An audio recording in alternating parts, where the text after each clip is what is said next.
think that's very valuable too, because being honest and open about what you know and what you don't know is the only way Mhm. we can be authentic and stuff. And so you know a lot of stuff from your firsthand perspective. I kind of appreciate that you're willing to be honest. Some of these are hard topics too. I know we have not really divulged a lot into who your wife is, but when we talk about this, Mhm. it's not happy to talk about some of this stuff. So I do appreciate your willingness. Let Right. me let me preface because I don't do introductions here, but we do want to jump into Minecraft. So Mhm. Minecraft is an interesting topic because a lot of people that don't play it have zero idea that it's not just a fun little game.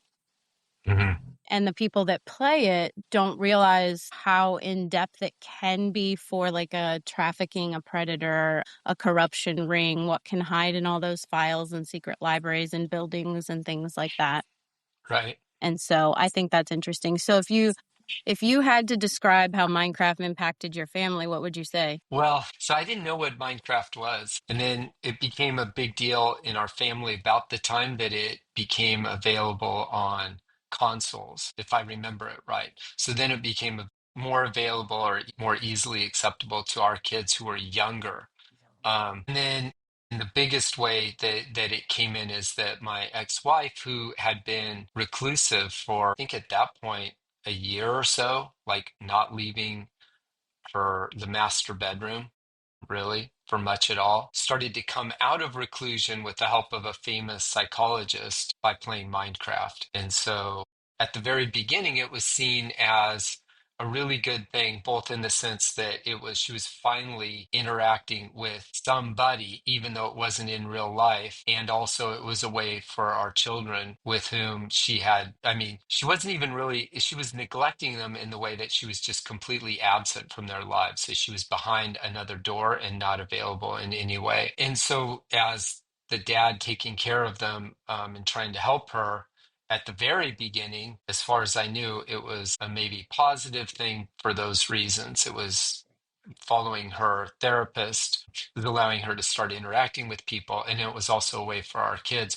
who and this is about 2015. So our youngest child would be like 4 to 5 years old, to give you an idea, and then with two older siblings. So that was how it started. And I should say too, this is in an environment where we were very much subscribed to and enrolled in Montessori, what we considered authentic AMI Montessori for our children. And so the idea of screens and screen time, which was just beginning to be something talked about, was anathema to what we were doing. It was to be not really used at all or only in a very, very secondary way to the main thing, which would be interactions in real life with 3D material and a lot of it outside and real physical books and that kind of thing. So to the extent that screens like iPads and iPhones or that kind of thing were used, it was very much only if indicated and there wasn't another good reason, which meant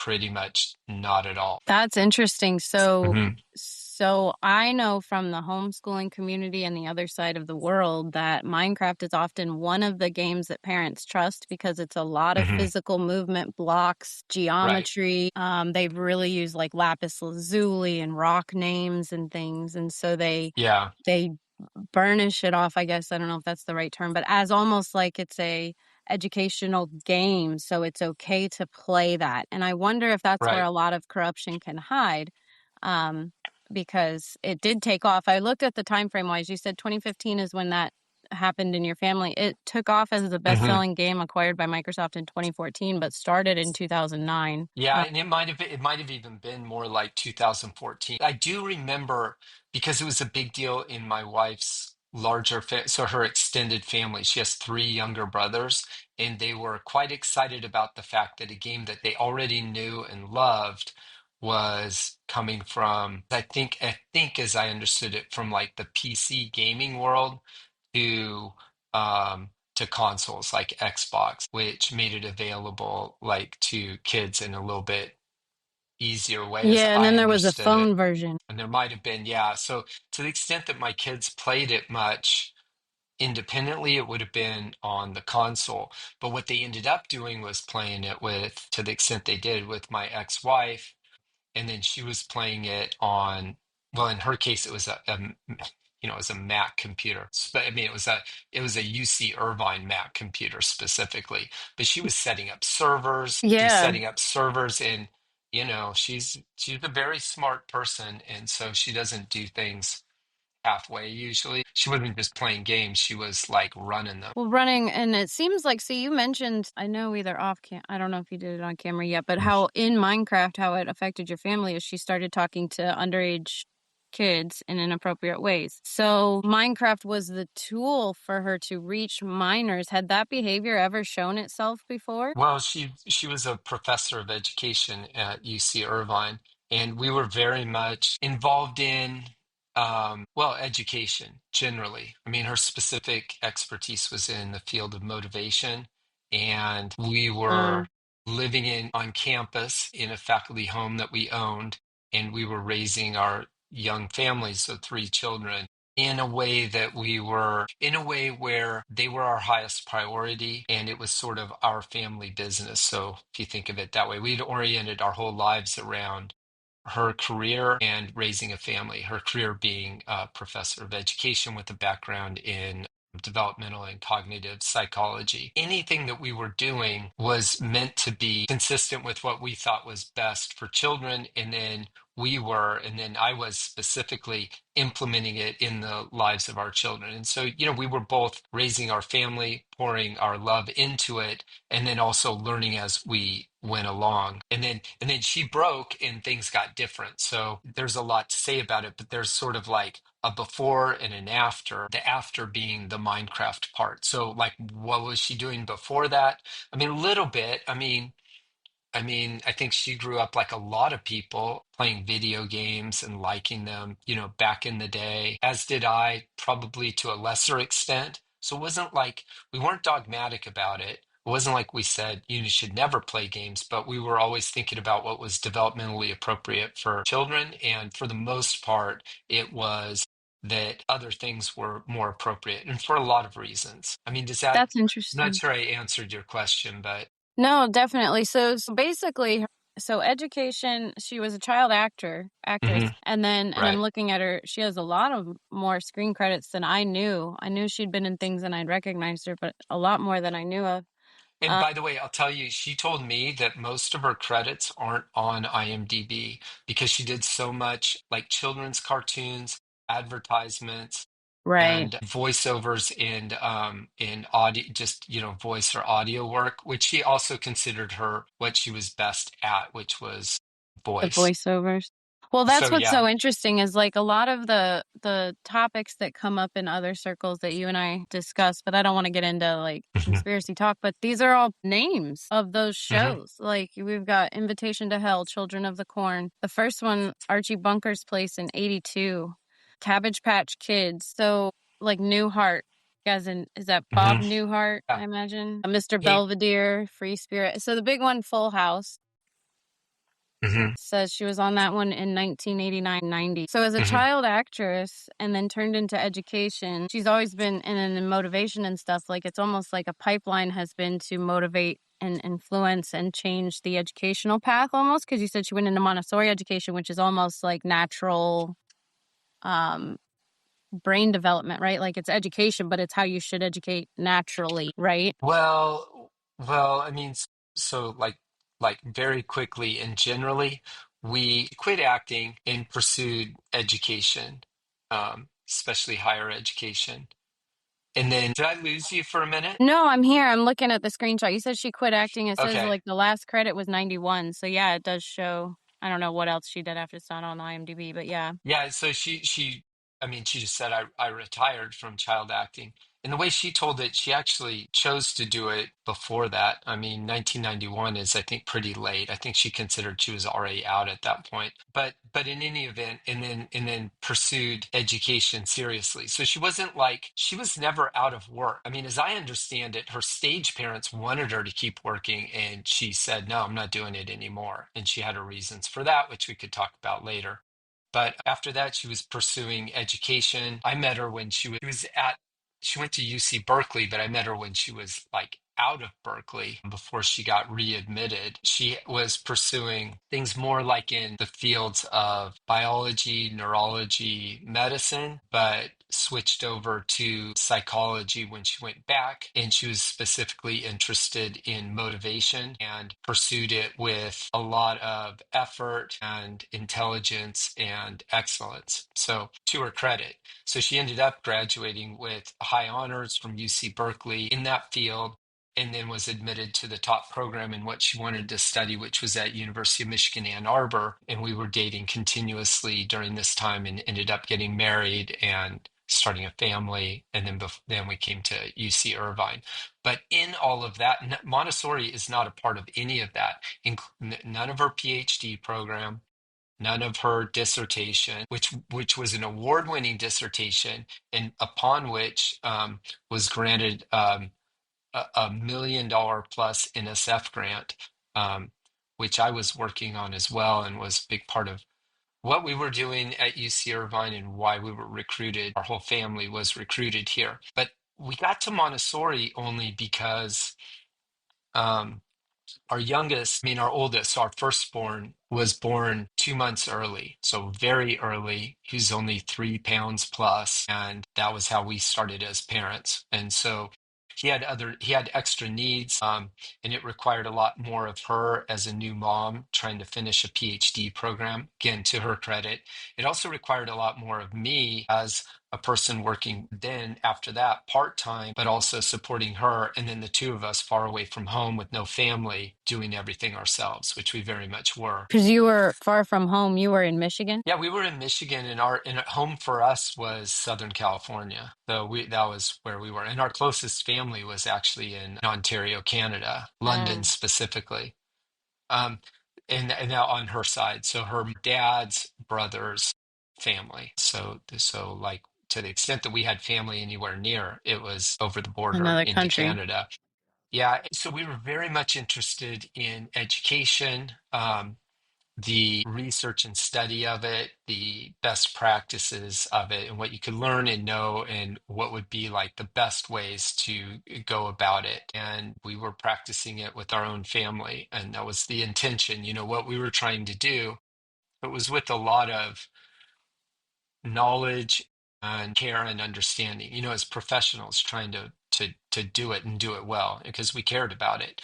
But Montessori is not really a part of higher education. It's barely studied at all as a serious topic. Um, and what happened is we ended up, so our firstborn, Kevin, had ultimately a really good outcome. He's awesome, but he had extra challenges as a benevolent, Preemie. highly intelligent, but developmentally delayed child. So he was in the position of appearing like or acting like someone a little bit older than what he really was. And that was all it was. Just a little, it'd be like a 5-year-old with the intelligence of like a 7-year-old, but acting like a 4-year-old. And so the Right. behavior doesn't, so none of it's wrong. He's just like, behind, he's getting everywhere he needs to get. I mean, he's an awesome person. He gets on with people really well. He's very, very good with people. But I mean, he was just developmentally delayed, and it made a lot of sense because of how he started off in life, and that it would be that way. That's important to know because by the time he got to kindergarten and we were at Irvine at this point, and my ex-wife, so his mom, who we're talking about, was an assistant professor of education at this point. An assistant professor of education trying to get to the next level, which is the all-important level if you're tenure track, which is tenure, which is a associate professor. So you need to make the jump from assistant professor to associate professor, and not everybody does. And it requires work and effort. And she was also mindful of the fact that she was doing it as a woman and as a mom, and she didn't want to make any excuses for that. So, for instance, what is actually, I think, fascinating, since I thought of it, he didn't take maternity leave when she was here, which was available to her. So, when we moved to UC Irvine, she was pregnant with our second of three children. We knew that, but they didn't know that, which meant it was informing like she had multiple offers for opportunities to work as a professor, not just at UC Irvine. So we were being recruited. We ultimately came here, and because it was the most pro-family on in the way that we thought we wanted to raise our children. So what they were doing at the School of Education, which they're not doing anymore, and then offered a subsidized home, like Katie Porter was years later. And we were offered that and we bought one.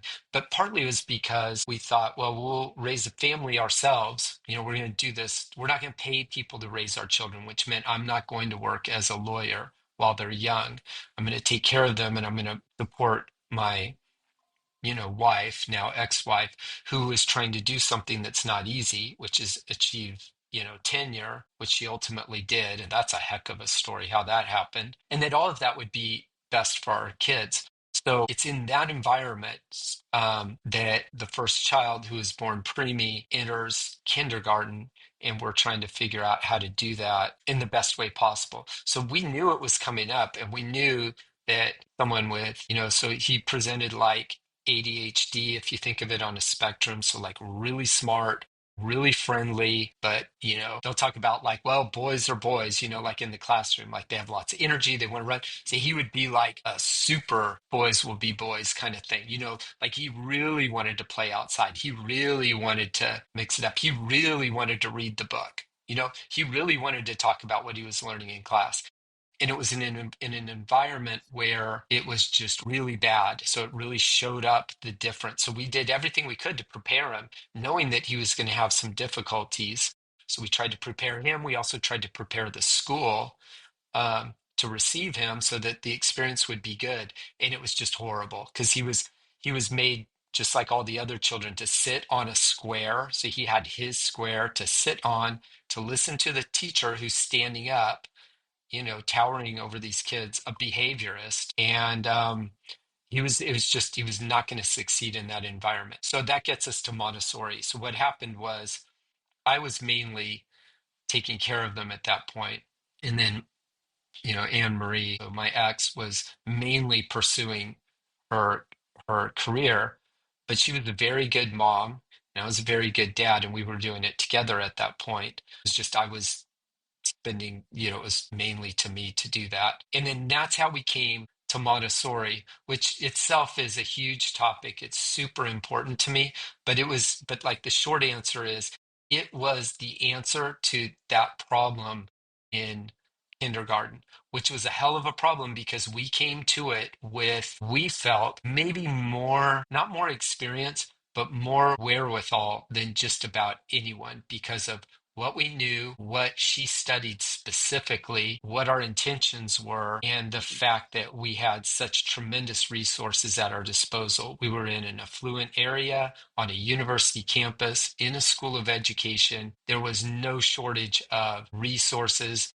money, experts, and it was our highest priority. That's how we get to Montessori. Not like it was something she was studying, not like we picked it out of a bunch of different ideas, more like we gave Parents it needing an everything that answer. we gave it everything that we had. There wasn't really anyone to go to ask like what to do. We already had all the conventional wisdom, everything that was available. I mean, she's teaching the textbooks. She's awarding the PhDs. You know what I mean? And we don't know what to do, and it's our Right. priority.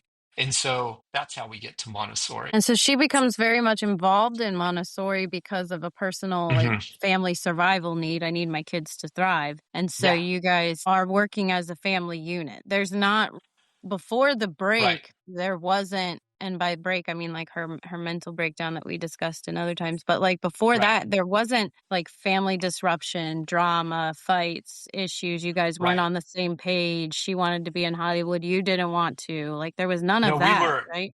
we were very much 100% on the same page. If not 100, like 99.9. We're normal people, so we have our issues, but anyone who knew us back then, and the feedback we would get is they'd be like, man, we don't know anybody else who's so together on things. And partly that's the way that it was. Part of it was because we kind of met together at bottoms in our lives, in our young professional lives, and we kind of had decided that we were going to go for it and we were going to do it kind of on our own, not so much like we didn't want to be with anyone or get any help at all, but more like we had a set of principles and kind of like a faith in ourselves and an idea that it was something that we could do and we could do it authentically and that it would be all ours in the sense that, it wasn't compromised, it wasn't mixed in with anyone else. So we kind of liked it when we were doing things ourselves because we were figuring it out. Yeah. So Like when you were in Michigan, and then is that what you mean? Like when you guys were doing, even before Michigan, even like getting to like acceptance at Michigan and then going out there and and then that was when we being, say Michigan, you were in Ann Arbor at U of M. Is that yeah, right? University of Michigan. It was about, she was there almost a year before me. Her first year in the program, I was still in California and then came out there subsequently. But I mean, we were dating the whole time and I was visiting her and she was coming back out probably even more. And that was, I think, 1999, 2000. I think I actually was there in 2000. And then we were back in Irvine, so Southern California, in 2007. So that's when she took her position. And we were, because of the research we were doing and family and travel, we were back and forth between, we were in Orange County probably out of a calendar year, at least 2 months out of the year between family and research, because the research was actually in schools out here. And then probably at least another full month in Utah where my mom, but Utah. anyway, Utah. So that was then. And then as far as Montessori, when we were first, just to give you an idea, so she graduates in 2007 with a dissertation and then accepting the position at UC Irvine. So she starts as a professor fall 2007. We're into Montessori, like learning about it for the first time. I'm the one who found it first. So she knew of Montessori in a way that I didn't, but I was the one that was like, okay, what do we do? What do we do for our child? Because it's not working. I remember when I found it the first time. It was spring, maybe late winter. We were up in Utah in Parowan, and we were snowboarding up in Bryan Head, Utah. We were visiting my mom and my stepdad, and we had all three children by then. So our youngest was like one, and and the challenge was, what do we do for our son who's having this miserable experience in kindergarten? And I read Montessori and he jumped off of the page. So this child that nobody has an answer for, that I know is smart, that I know is good, that I know is benevolent. It's not his fault he was born 2 months early. He's going to be fine. He's going to be a great adult, but we got to get there. And he's failing in this kindergarten class. And I have all the experts and all the wherewithal in the world, including my wife, the child's mom, and we don't know what to do. And I read Montessori, and it's like the Montessori method advanced or something. It's like the second thing I think she wrote, which I was reading because I was looking at it for kindergarten, first grade. So she writes first about the younger children, a book published I think in 1912 and translated into English. And he jumps off of the page as the way she describes it, as he's the essential student. So, I mean, imagine how blown away I am. I've been immersed in this for years. I know everything. I know all these experts. I talk to, my wife is the professor, not me. But I mean, I'm running the data for her. I'm proofreading what she writes. We're talking about it. It's a collaborative effort, not to take any credit away from her, but I mean, I'm a part of it. We don't know what to do. And I care about it more than anything else. And we care about it even professionally. It reflects what we're doing. I mean, what does it say about us if we don't even know what to do for our own child? So by jumps off the page, I mean, she describes an essential child in what she would call a normalized elementary classroom. And so that would be like 6 to 9 years old in that second plane is what it is. And the reason a child like that is essential is because they're not shy, they're outgoing, they're engaging, they're curious, they want to learn, they have energy that they're bringing to it, they're motivated themselves. And so what she's talking about is you need kids like that, like you want kids like that, you want children like that in the environment, because they're going to be intellectual leaders in a way where their desire to learn is going to be contagious. It's going to do some stuff. Now, it's just an entirely different way of looking at it. So you can't have chaotic classrooms, especially in an environment like that. It needs to be the opposite of chaotic. But what she was saying, she's not leading with how do you get unruly kids to obey? It's more like how do you deliver, and it. education within an environment where you don't have to worry about whether they're obeying because their innate needs to develop, from children to adults Right. is being satisfied and the environment is providing it. And so, A safe they're space for always them to grow. a safe place for them to grow that has the essential elements that they need. So like things like they want and need to learn how to tie their shoes, Mhm. how to prepare food and serve it and clean it. They need to learn how to write letters, which in Mhm. that case are cursive. They need to know how to compute, like add basic numbers together, and then build on that and build on that and build on that and build on that, which is what they do. And if you're doing all of that, then you're not worrying about behaving because they can't wait to get there. They want to be Keep good going. students. They want Yeah. to be good people. They want to get, they want to have an experience where I'm good and competent. I have friends. I'm learning. I'm figuring stuff out. And Well, and it's in interest that, focused, right? When she talks exactly, about motivation, it's easier to motivate somebody when they're interested in something than it is, here's this rubric exactly. somebody wants to teach you, learn all of it now. If you're not interested in it, you're not going to learn that. You might memorize it. You can't sustain any kind of real learning without interest. Yeah. you can No, I you can definitely you agree. can force people to memorize things. You can trick them into learning things that they might hold on to in some way. So you could say, if the classroom reads 50 books, then you can have a pizza party. So, but that's not necessarily, I mean, what are they interested in? Right. Pizza, party, or reading. And like, just to use that as an example, it takes something that they all start off wanting to do, read. All kids want to learn how to read. They want to do it. Why? Because it's a ticket to the adult world. If you can read, then you have access to things you don't have, the things that the bigger people are doing. So you want to read. So kids who don't want to read, that's not how they started. That's not normal. And like, so if you say, okay, well, the normal thing is you want to read, and then you say, hey, if you read this, if you do this, I'm going to give you this thing that couldn't be more cheap by comparison if you think about it. Like you can learn the skill that makes the entire world available to you. Or you can eat a cheap, probably cold, not that good Quarter thing slice of because there's food 20 students. with people. And then what does that say about what you think about reading? It's not fun. It's hard. It's something you'll only do if you get something for. And It so, cheapens the reward system. It's like the donut. Well, I'm not going to bring it up, but yeah. anyway. Well, Yeah. no, and so, but so when I say she was an expert in motivation, and then that's what we were studying, and Yeah. specifically like intrinsic motivation in the domain of education and child development.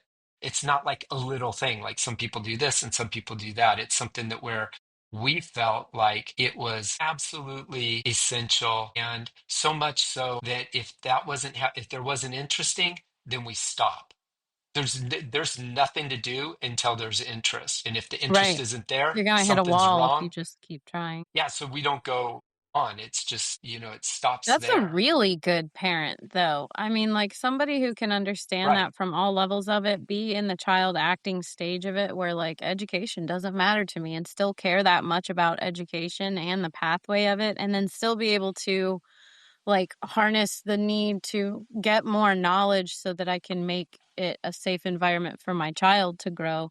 That's a Right. really good parent. So what got her to Hmm. this to the point of, and I know there was a physical break with like an accident, right? It was a yoga Hmm. injury and then some Right. like surgeries, but like what got Hmm. her to the mental point of that parenting and wonderful protection mom Hmm. to being able to do in the chat rooms inappropriate things with children of not much different age than her own children. So Yeah. like what happened? Do you know? So, yeah, I know exactly because I was there for the whole thing and was really leading a lot of it. So there's a little bit more I need to explain about how we get to Montessori and the reason why I was so quick to like subscribe to it, to be excited about it, which was instantaneous. I mean, I read it and I thought this is it. Because I don't go like reading like I'm going to find out if Montessori is the thing to do because somebody's telling me to do it. I'm thinking I have my child who needs help and there's nobody to tell me what to do. So I'm trying to read, like to expand the box, to look at stuff that's not being taught in school, Yeah. like that kind of thing. And one of them is Montessori. I don't even know that it was the first thing. I probably was reading some other things as well, like maybe even John Dewey and stuff like that first. Right. But it's not resonating. It's not right. It's when I hit that I get it. Now, the reason why I was so quick to know that that was the thing is because of everything that I already knew or thought I knew to be true, which was based on Amory's research, because she's leading in that regard. I mean, this was the first time I was really off on my own trying to figure stuff out. But even that was, we were doing it together. I was just sort of tasked with it. I didn't really think of things as like we weren't versus each other or in opposition or a competition to each other. I didn't challenge like her superiority at that time in that realm. I mean, she was the professor and she was the one doing it. And I was quite competent at other things that I was doing. And anyway, it was like a good team, whoever can do it, you want them to be like a basketball team, if the 7.5 foot guy under the basket can dunk it easily and, but you're kind of quick and can throw it to him, then, the person who can dunk should be under the basket and the person who can throw it to him should be throwing it to him. So, we're running it like that. But since I knew so much about what she was doing, it was obvious to me that that Montessori was. I mean, I was amazed. What I was thinking is, this person had it so right. And there's, we talk about receipts. There's all kinds of proof of it. And why isn't anybody talking about it? Why isn't anybody studying it? Why isn't this being considered, if not just by itself, like as a way to educate children? So that was Right. just stunning to me. And then the other thing is I was bringing it to her. I was saying, hey, look at this, look at that. She's saying this. And what I was saying is she's saying what you're talking about. She's saying what you were writing about, because so much and a lot of times using different words or similar words. And it's in English, it's translated. But I mean, the concepts and the ideas are the same. So, and it's also older, so it's 100 years ago. But I mean, it's the same. Kids haven't changed that much. They're when Exactly. they're 3, when they're 4, they're about the same. And so I was bringing it to her like that. And to be honest, what she was saying is, oh, well, that sounds good, or I know a little bit about it, which she did. But she was kind of taking the position that's like, yeah, and the stuff that I'm doing and the people that I'm following. So, for instance, he had passed away, but her mentor in Michigan, the reason we went there was somebody named Paul Pintrich, who died Mm. on a bike race when he was 50. But he was a guy that was doing such new and he was kind of pushing the field of motivation. That was why we ended up at Michigan and not some other place, because she was following him and his work specifically. And then also Jackie Eccles, who is a distinguished professor at UC Irvine, who we helped recruit out here actually, who I should just say this too. So Paul Pintrich was the person on her dissertation advisor, also the person that she submitted the NSF grant proposal Mm. with that got funded. But when he died, she needed a new dissertation chair, and she also needed somebody else as a principal investigator, even though she was like the main leader on it, which is unusual as a student. Usually, I mean, almost always you would have a professor at the head of it. And she did end up having a titular head of it, but it was her project at that point, and there wasn't the professor there mentoring her. So that's kind of how we come here with such a big NSF project. So Uh, otherwise it would have been Paul that went with you? well, it would have been Paul that would have been chairing her dissertation, granting her PhD, and in charge of the NSF grant and the project and the research. As it was, there was a professor that had a subcontract on it that moved over from Eastern Michigan. His name was Stuart Karabenick. So Stuart Karabenick never would have been at University of Michigan, but for Anne Marie's dissertation and research as a student. Otherwise they don't give $1.5 million to a student. Yeah. You know And what yet, I mean? So they needed a principal investigator. They also by rule couldn't give it to someone who wasn't on the original proposal. And so since he was a subcontractor, as was I on the original proposal, even though Paul Pintrich wasn't there, they moved Stuart Karabinick over from Eastern Michigan in Ypsilanti, a fine school, but not the same thing as University of Michigan. And then he had an office at University of Michigan. And then he was the titular head of the program that Anne-Marie was really running. And then she was running it from UC Irvine because she graduated and became a professor here. And it's a massive project, and it involved research at Orange County schools. And I ran all of the data on that, which is a whole other thing. So, and I And did it what time well. frame was that? You said you went to UCI by 2007. So this is like the turn of, 2007. this is like 99 to 2006. No, so the research it started, I think, in 2004 or 2005, and then it was extended into like maybe 2011 with a subsequent grant. But I And think then she I broke at what point? What year? her yoga injury, the really bad one, was August 2013. I mean, Close. that was a physical injury, but it was really by itself. I mean, lots of people get physically injured. So it was really like Right. what happened after that that's a big part of it, probably a little bit beyond the scope of what we're talking about. But what I wanted to Sorry, tell yeah, you go. about, Yeah. no, it's good. The part, I mean, I'm happy to talk about it. I just think it might take us a little bit too far afield. It's definitely something to come back to. But as far as Montessori itself, the reason we came to it rather quickly was because it was like her research was very similar to what Montessori had found herself in her own way. And so we did actually Hmm. have a little bit of friction, especially early. This is a place where we actually started out a little bit apart, and then the more we worked on it, we ended up exactly on the same page too. Because when I first read Montessori, I thought I had great enthusiasm for it. I was like, I found it. I mean, I found it. Like, this is it. I read it. I found it. It made perfect sense. And I was excited to tell her how somebody already really nailed it. Anne Marie, and she's not even wrong in this, but just perspective, her first hearing of it is like, well, yeah, except for we're modern people now and we know so much more. And we've done scientific studies and we've done quantitative research. And so we found out what we found out. So that's great. Not that it's wrong, but she was pointing to people like Jackie Eccles, who herself had done decades of research, and they complement each other, except for nobody's researching. It's like learning the same thing over and over, where you're Calling it like at the something end, different. Yeah.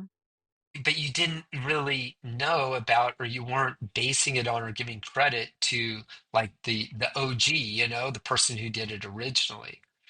So Well, why I think isn't that's Montessori more accepted anyway? Like, why isn't that taught in education pathways like y'all's pathways? right. Again, so books. I mean, we could talk about a book that isn't written yet on that, but it's because I think it's because so there's some premises. So like just to make the conversation tight, I believe that she was right, that she was onto things, and that her method is, if not perfect, is really close to getting it right as far as how do you educate children properly.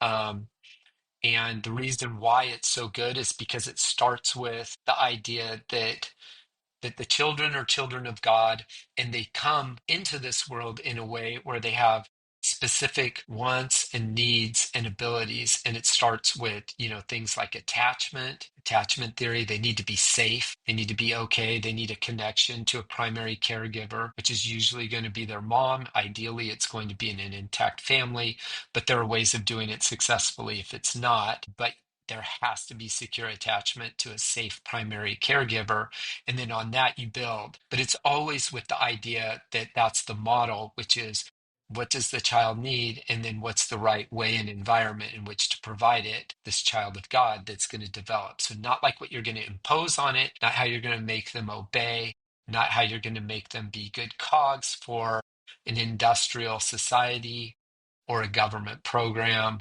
or a business or somebody else's idea, a child. That is the goal unto itself. You know, we don't need to figure out how these children who come in perfect are going to serve a society or the greater good. It's the complete opposite. Focus entirely on as the priority the child and the needs and the development of it. And if you did that with all of the children to the best of your ability, all the other stuff will take care of itself. Yeah. So there are people who are very much on that premise. And so Montessori was, and that was her entire career as I understood it, and put it into practice and still do. And what I understood and what my ex-wife was as a professor, and a very good one, what she was working out. So before I say broke. But why not that? That probably sounds good to a lot of people. People are like, you should homeschool your kids. Well, they would never even be the you should homeschool your kids if they had anything like that kind of environment, because it's far Right. superior. It's like everything good about It's the homeschooling. perfect option. Everything, yeah, it's everything good about homeschooling. It's everything, it without all of the things that make people want to homeschool. So all of the bad stuff is not present. And Yeah. then it's in an environment that provides what even the best homeschool can't, because it's a classroom, and it's a mixed age classroom. That's what you would call normalized, where children get to run things in an independent way, but in a, in an environment that's prepared, but where they have a lot. So it's freedom within limits, but it's more like independence, natural independence within a prepared environment that's meant to be healthy and give them exactly what they need. So there's a lot of people that would be for that. But then you go like, well, why not? Well, why not is because there are people who don't want that, not in their interest. They're interested in control. They're interested in money. They're interested in running things. They're interested in a lot of things. They're interested in factory workers. They're interested in cogs in the Right. machine. They're interested in research on little children. They're interested in all kinds of things. If you have a new, kind of world order that you want to make a certain way, well, you need people that are going to fit in your order of the way you think things should be. And then, so that's all to say, like even pretty decent people could be somewhere within that whole system. Of course, I have my opinion about it, which is, if you make the children the priority, and there really isn't it's like step one, how do you meet the needs of children? And there is no step two. It's like, I mean, there's a lot around that, but that's the priority. And then everything else is second to that. Then you also have people that are evil, Yeah.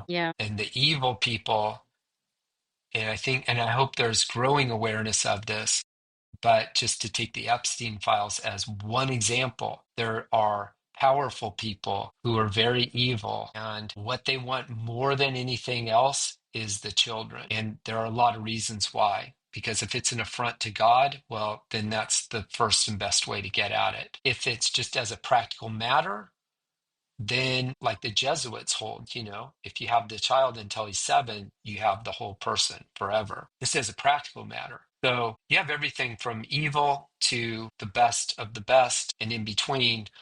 But people who won, the people who carried the day when it comes to Montessori, if the question is why not, the ultimate answer is from about 1910 to about 1916, maybe. The battle in America for the children was, at least as far as it concerns Montessori, it was fought and it was lost, basically. And it was not lost for any good reason. Like, it's like a game where every single round was won by the good guys and then evil won in the end.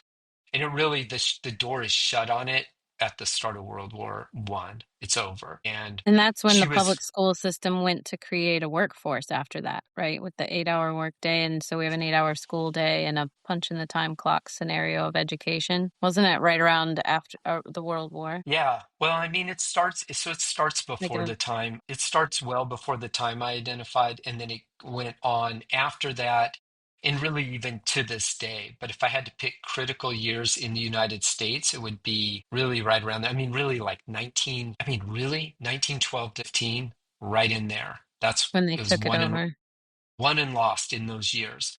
And I mean, it's sort of like, you can look at a tree, which was a seed. That's the seed. There's things that even came before the seed. There's, all the way up to the present day. And then, yeah, just to use even your example of, an 8-hour day in a workforce, there's something called Taylorism and efficiency, which is a part of, the Industrial Revolution, and kind of like maximizing efficiency is like a primary goal. These are all things that are related to it.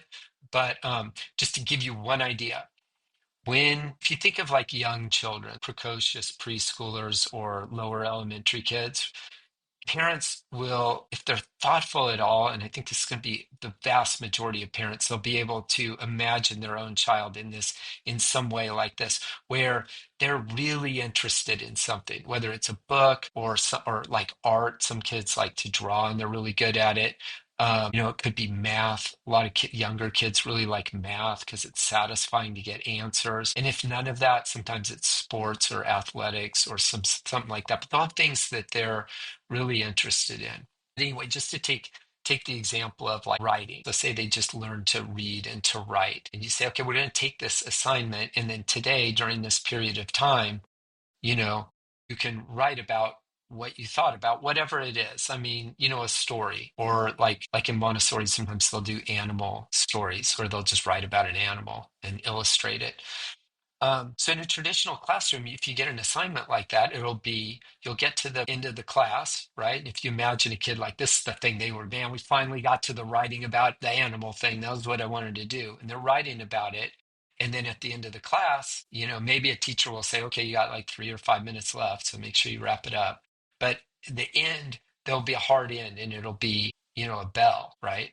Be a loud, obnoxious bell, and it'll be a standardized bell, like a factory bell, like that, so because everybody hears the same bell and it's going to be in the same way. But before that, the child's going to be told, give it your best effort.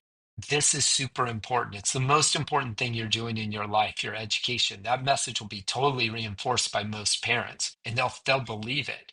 Like how my child does in school is going to determine the college they get into, whether they go at all, the profession they enter, if it's a profession, what they do, what their outcome will be. So this is super important, and the kids will absorb that, and then the teacher in the school will reinforce that. And so they'll be giving it their all, and then the bell rings.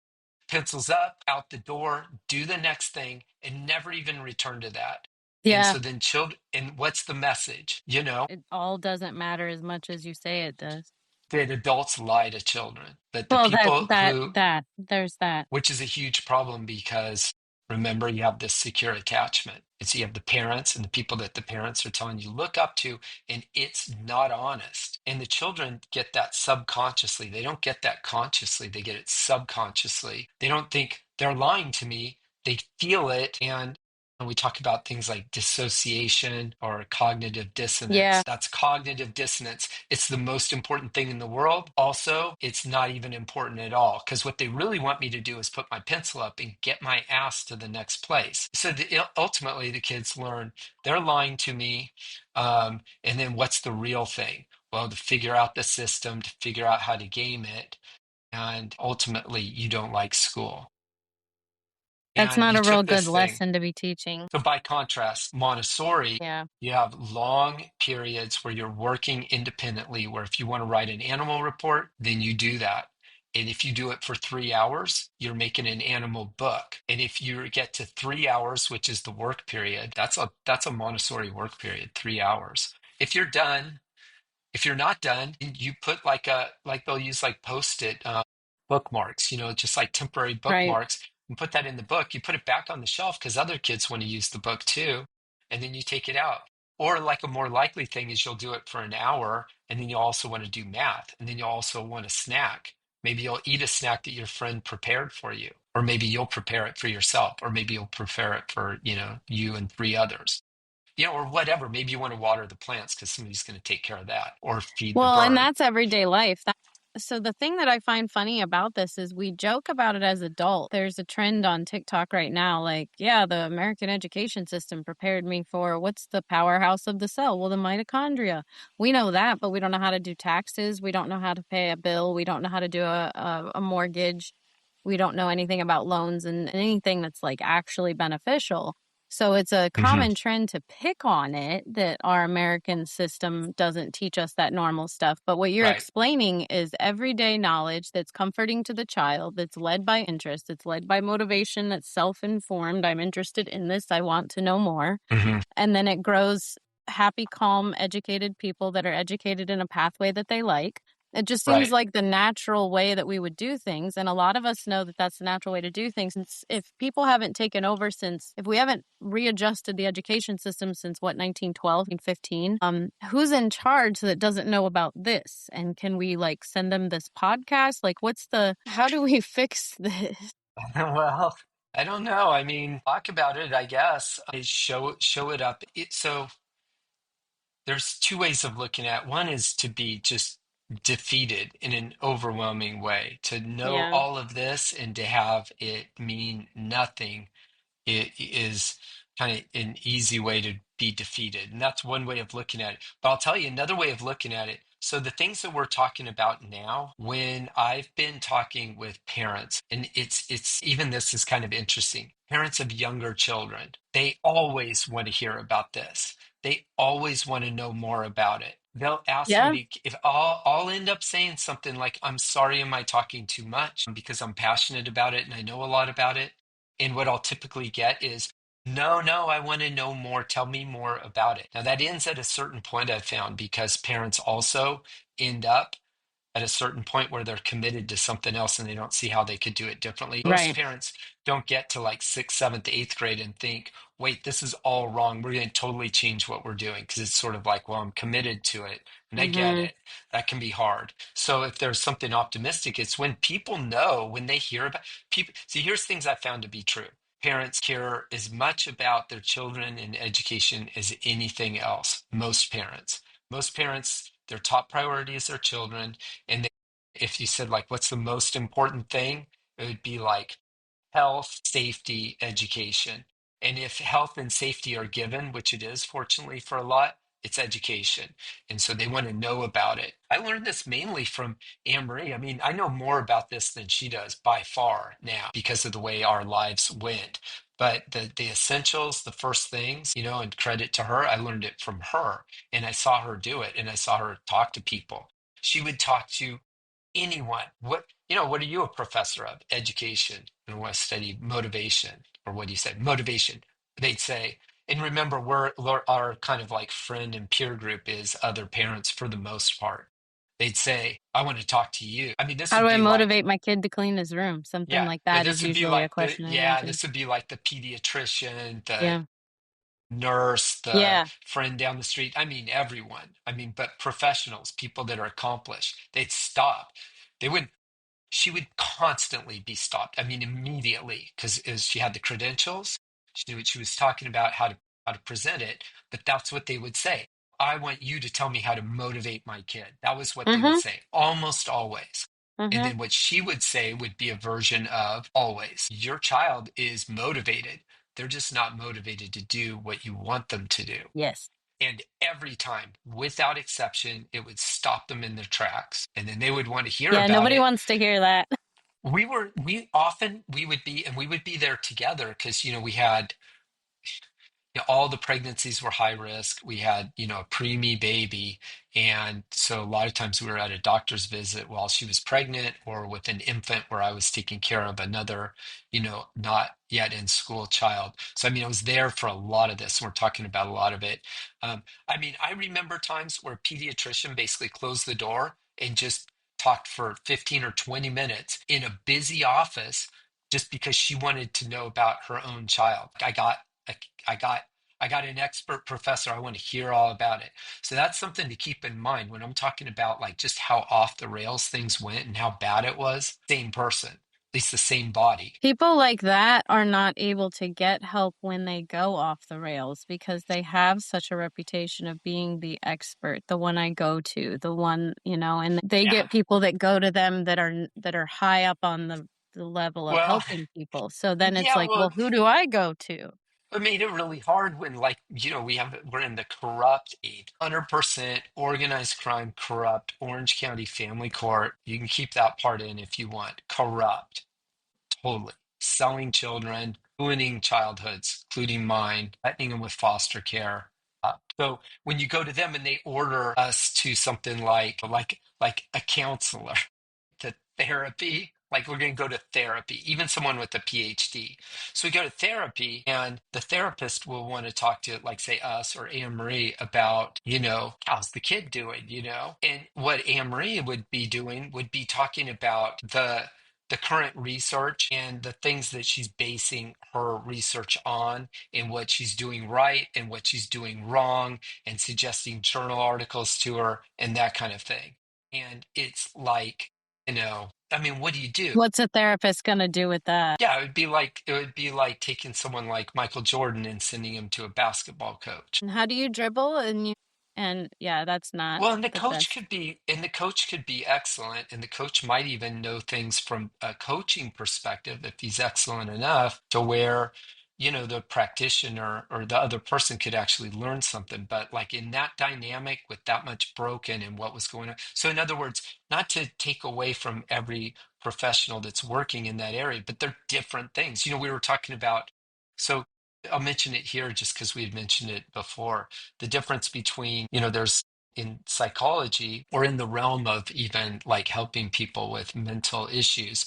There's psychiatrists, there's Hmm. psychologists. Sometimes people aren't aware of the difference, or they know it, but they don't know it, really well. So psychiatrists are medical doctors, which is different from psychologists who are not. And then in the field of psychology, one way you can distinguish is whether they're clinicians, which is going to be most people and what most people think about if they talk about a psychologist, especially if they talk about a therapist. So someone who's trained, has a degree, has formal training, and their work is mainly working with people, meeting with them, and trying to help them in certain ways, as But they opposed don't to prescribe medication. right, like a psychiatrist would, and that's a part where the medical doctor part is important. And they'll work together sometimes. People will have a prescribing psychiatrist and also a psychologist that they see for whatever reason. But there's psychiatrists and psychologists. And then within psychology, especially when we're talking about things in the survivor community or people who've experienced a lot of trauma or require special kind of attention, then this distinction gets to be pretty important where there are clinical psychologists and then also, or forensic psychologists, and which are both kinds will meet with patients, as opposed to research psychologists who typically don't. They psychology degrees, they have, if they're professors, they have PhDs, they have some expertise in the area, but it isn't unless it's the more unusual case where a part of what they're doing also includes a practice, which it can. It usually doesn't, and so there'll be research psychologists in psychology, but they'll also be in sociology, in education. Like that would be like my ex-wife, or like I've talked about Elizabeth Loftus, who's on the faculty here. So she's a research psychologist, but she's more That's a in the hot button. area. Yeah, but she doesn't see patients. And so even though she's a very important and a nefarious person for many, many people and for good reasons that are worth talking about, I think, she doesn't see patients as a regular part of what she does. She testifies as an expert and she conducts research, studies, and has classes that people go to at a university. That's different from, and then she would be a psychologist. She's not in education though. So she's in psychology, sociology, I think, maybe sociology. She's in psychology, criminology, and I think by appointment at the law school, although I don't think she teaches classes at the law school. She probably, or she might teach a class with a single class within a semester, a quarter. So just to frame it, because some people put her as the end all be all of everything having to do with anything memory Hmm. science. She doesn't see Right, patients. She doesn't see in the clinic every day, or hasn't, from my understanding in her career. That's not been what she does. right. And she's not a psychiatrist. She doesn't deal with the No, medical side of things or right, prescribing at all. right. And what she does do Hmm. is location. She's in a specific location where she either teaches it or studies it, or that's her. I imagine she has a research lab or study. She did. She had a research lab here at UC Irvine, and my next door neighbor is running it now, who herself is also a Interesting. psychologist. Yeah, and was one of my ex-wife's best friends. next door, both psychologists, both moms, about the same age. Our children were friends growing up. So a lot of people that listen to my network of stuff don't really have an understanding of who Elizabeth Loftus is. And I know that that is Hmm. very different than in the survivor community, who's afraid of even so much as putting her name on paper Right. because then it might explode. So I think like there needs to be a very easy way to describe who she is, what she does, and why so many people are afraid of her. But I think Hmm. your perspective of describing that might be interesting because you've met her. Right. You just mentioned that your neighbor's running her lab now. Hmm. Yeah, I know her. She knows my children.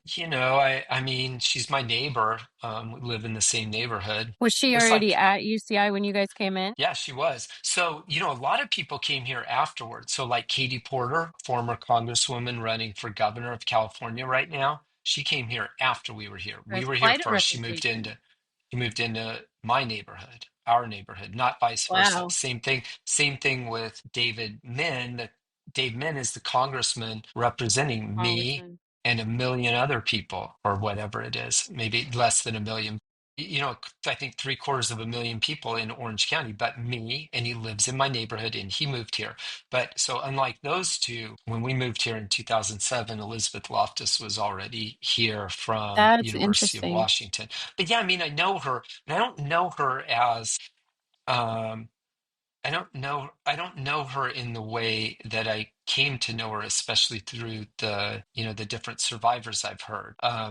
And there's a whole way that I come to know her at all because I know a lot of my neighbors and people who live here, but I don't know all of them.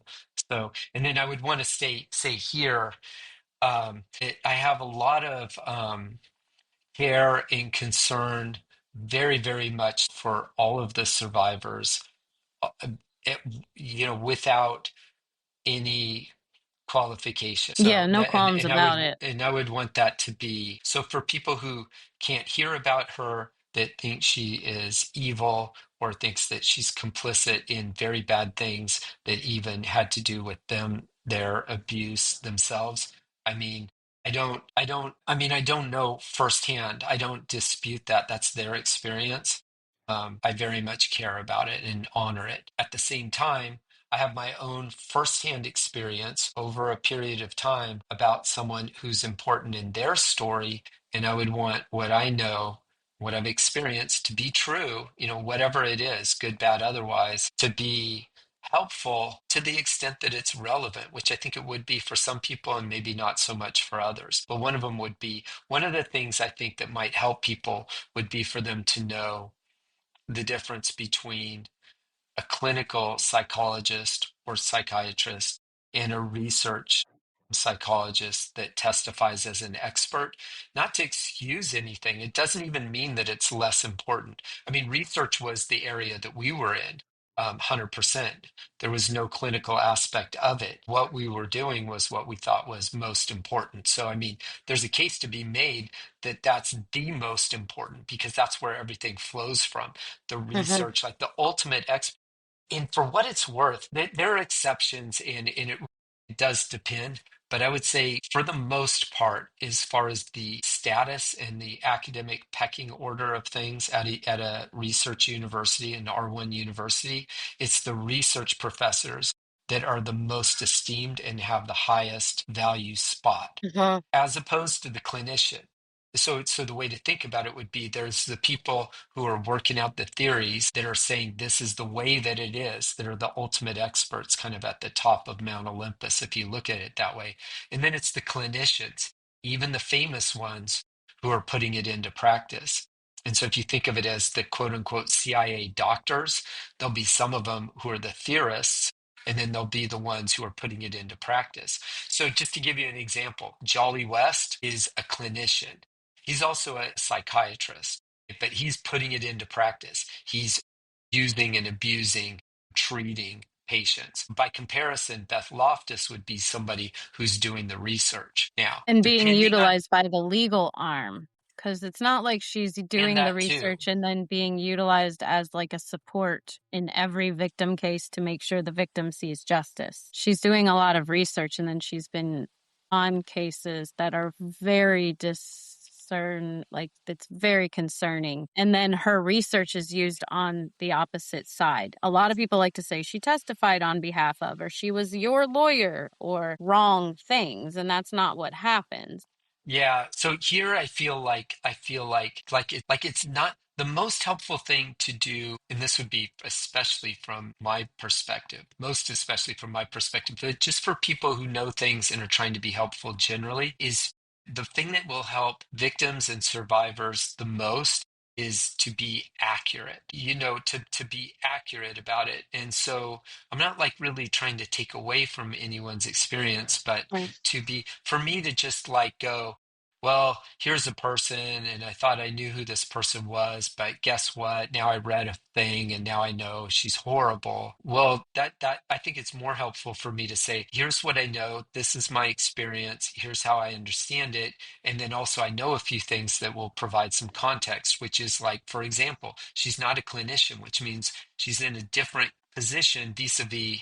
Um, patients, victims, survivors than some of the other, quote unquote MK ultra doctors, if you put it like that. Now, that in and of itself doesn't mean that's not an excuse for her. It clarifies things. I think it's an accurate statement. And then I have firsthand experience with her, and it's not particularly bad firsthand experience. So to So me, you've met Elizabeth Loftus. I met her because I had originally because so what happened is this, just very briefly. I had questions about some things that my own children were experiencing around memory based on the way they were being traumatized in the 100% corrupt Orange County family court system, which was doing the opposite of what was good for children, which I was keenly aware of.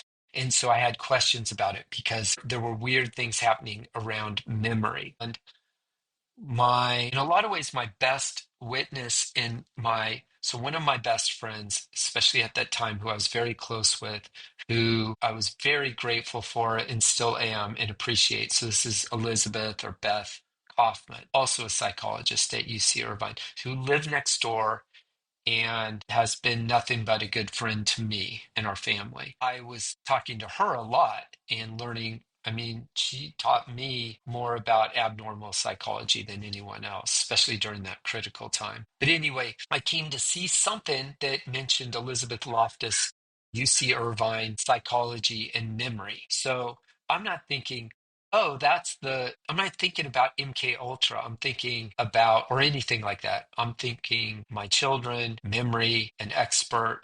And so I said, hey, Beth, my next door neighbor, do you think Elizabeth Loftus would talk to me? And she said, I'm sure she would. Just send her an email, see what she'll do. I sent her an email. I mean, these are also known as a receipt I have. And that email receipt says, hey, next door to Beth Kaufman, I got this situation that's difficult with my family. So right there, you have three UCI professors who are psychologists in different Yeah. areas.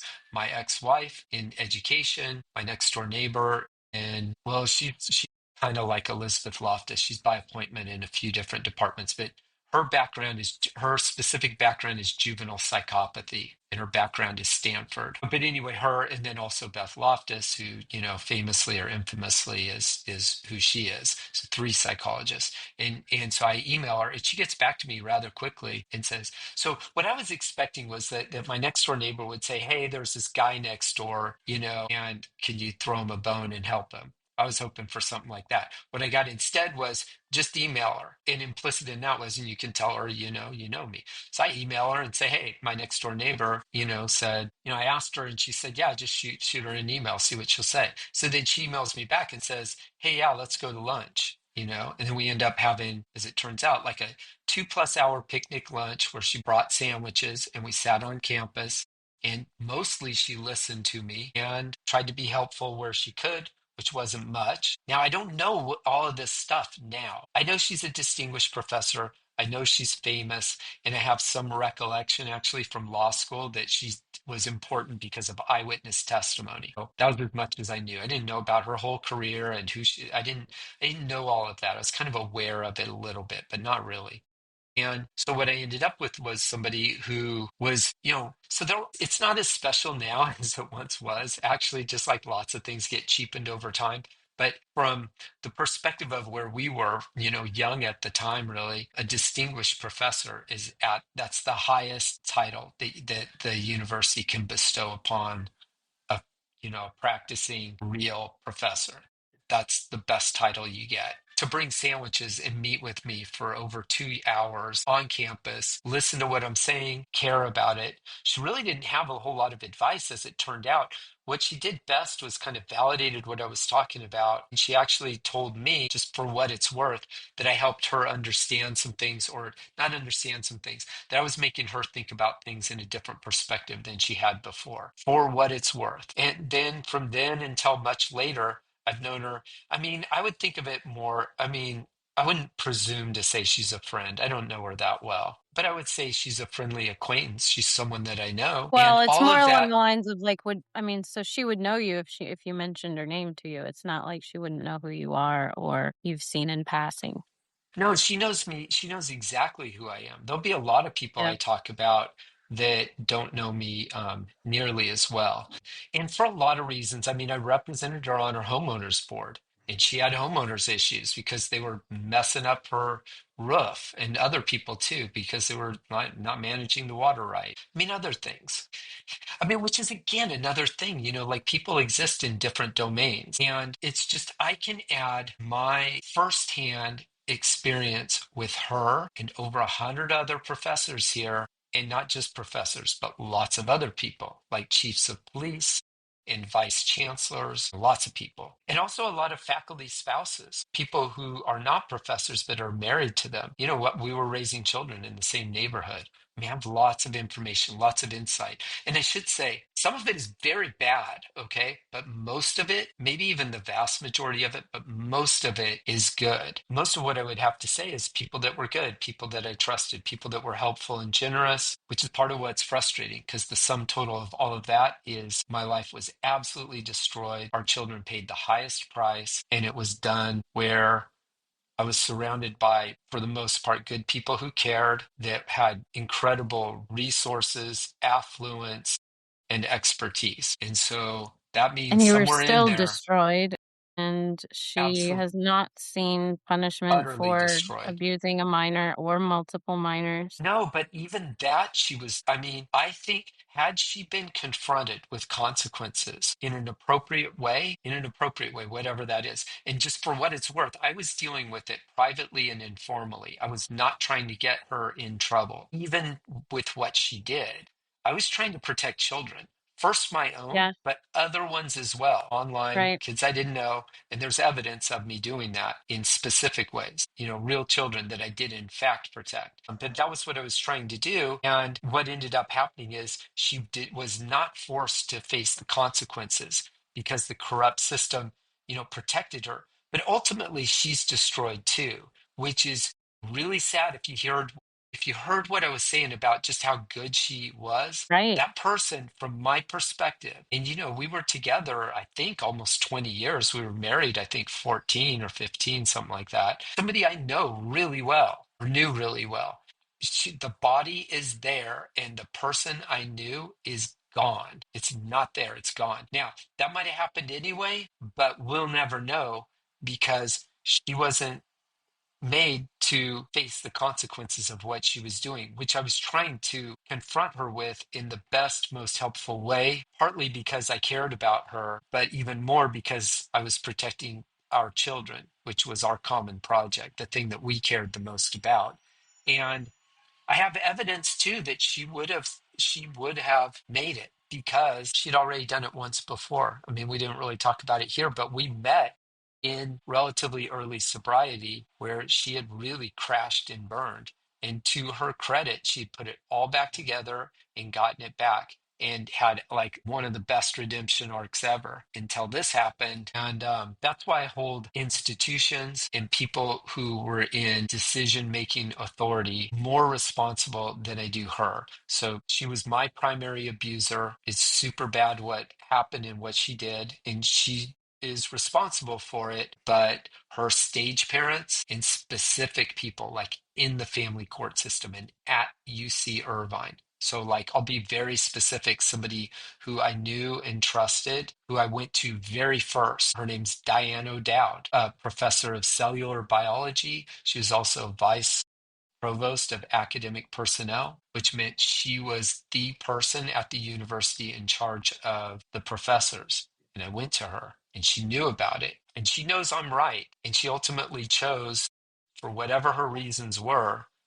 to not do the right thing. And she knows it. And by the right thing, I mean the right thing for children, the right thing for my ex wife, the right thing for our family, the right thing for our community, which is an entire zip code. It's the biggest faculty housing um, in the country. There isn't a university that has a bigger one.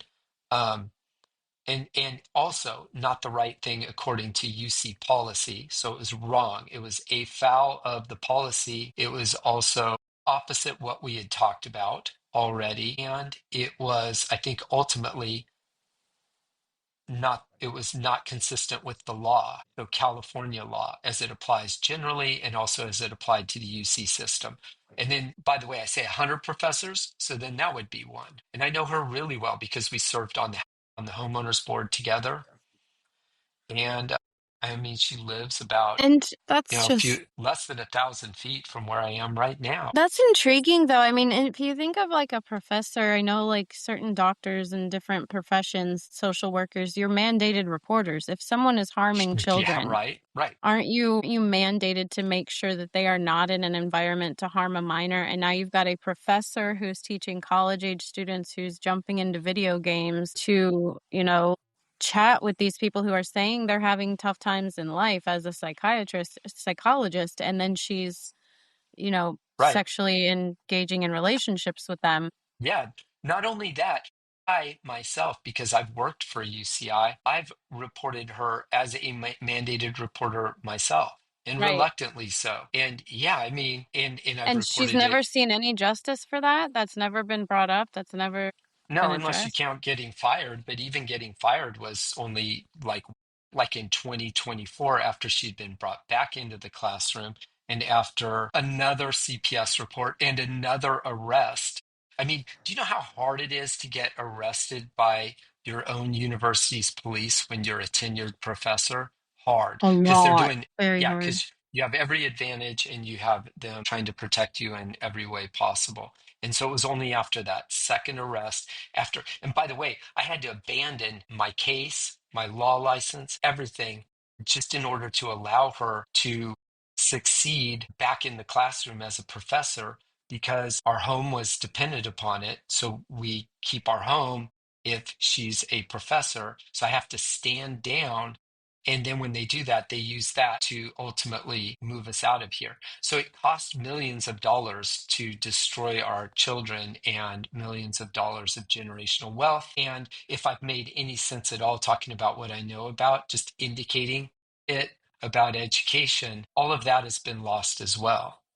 So Yeah. parents, what, and I'm just talking about what she would have been talking about with the paper to back it up. I mean, I know a lot of what she knows more in some ways, and none of it gets heard because we're just so marginalized. That is just that's disheartening that there's that much that goes on. They have that many dollars to destroy your family to protect the reputation of the college, it seems. Right, University. But I just the concept just doesn't make any sense to me that there can be that high level of, I mean, it does if you think of Epstein files. There has to be a lot of cover-ups in these scams and right, schemes and things like that. But if in terms of like logical, that would be right. something they want to get out and off and clean of their campus so that there's no reputation. I mean, as a parent, would I want to send You my would think child to so. a college Right, where their professors might possibly sexually abuse them in video games or in real life or in other places? I don't know. I don't think I would want that. I would want to know that that's a thing at least. And it seems like from UCI professors that I've studied, there's been some skeletons in all their closets. And instead of them being held accountable, instead of things being like, hey, this is what happened in case, you want to make your own decisions, they're kind of like hush hush the problem and then they are right. elevated or promoted. Yeah, exactly. And so in my case, there's two kinds of people that they're close to it. There's people who, it's mostly people who've been promoted and have succeeded. And part of that is not helping me or cutting me off or distancing themselves from me. And it's not necessarily that a deal was made, although it could have been. But, people, especially in an environment like this, people are smart and they can read between the lines and they can figure stuff out. Also, most of the professors, at least the ones I'm talking about, live on campus in homes. These are homes you can't buy. If you had, So if they speak up, their prime property that they can't buy, purchase, or reimburse for themselves in that region gets taken away possibly. So it's kind of like they're a grabbed by the cult. balls in some of these situations because they want to keep their lives the way that their lives are. Yeah, so the dynamics is the same as of a cult, where you have an in group and an out group, except for the Things stakes we are do and much, things we much won't. higher, not necessarily worse, because it depends on how you look at it, but higher. Home, family, career, everything all together. Education The closest thing would be an officer in the military with a family, on base. with a title in a big home on a base, not, in like some cheap Right. ass thing, right? Like Right. on Yeah, not the North Island barracks, and but like, Coronado, yeah, yeah, no, like on Coronado Island or something. And so, with the title right. like general or captain or colonel or something like that, that would be an entire community like that. And so what happens is, if you're an assistant professor and don't have tenure, then do you want to take a chance helping Brad? Do you want to mandate report that, knowing that you might be on the wrong side of that? Well, right. Or And it could very easily just be oh, that's just domestic drama. I don't want to get involved in that when speaking up right. could destroy their life too.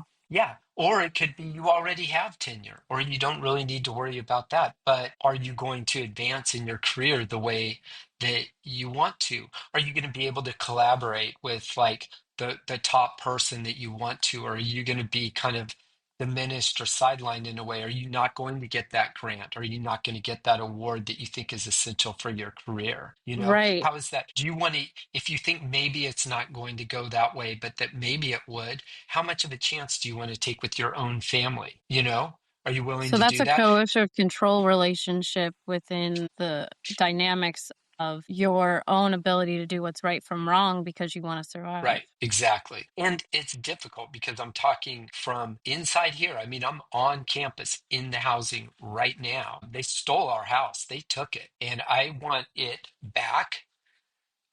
Even that's important. It's not fair what happened. Obviously, I know what I'm talking about. And our children paid the price that they should not have paid. And our children need to know, in fact, in a way, this is the biggest thing of all, is and why I feel like I need to prevail, why I need to talk about this, that everybody needs to be held to account, which is a lot of them getting credit for good stuff that they did, by the way.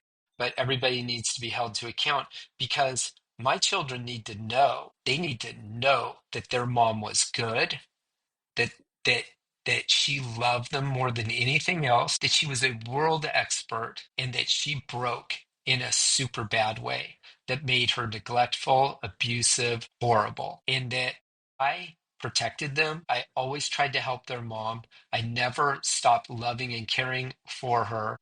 I always did the very best that I could for our children, which looks really bad at times because of what I was forced to do and positions that I had to take, which were rather submissive in a lot of ways, which look like, why didn't you fight for yourself? Not knowing that I was just abused, I was absorbing the abuse. And so, for their lives to be complete, for them to be healed as adults, young adults, and for it to be fair, they need that to be made right, aside from what I get. So that's why I Yeah. say I'm going to sue them. I'm going to talk about it. I'm going to talk about every single one of them, including me. For anyone who says I'm lying, who has a different version of events, who thinks that I'm exaggerating something or that I've got it wrong, whether it has to do with Montessori education or whether the Orange County Family Court is less than 100% corrupt, which I say it is, any of that, then I welcome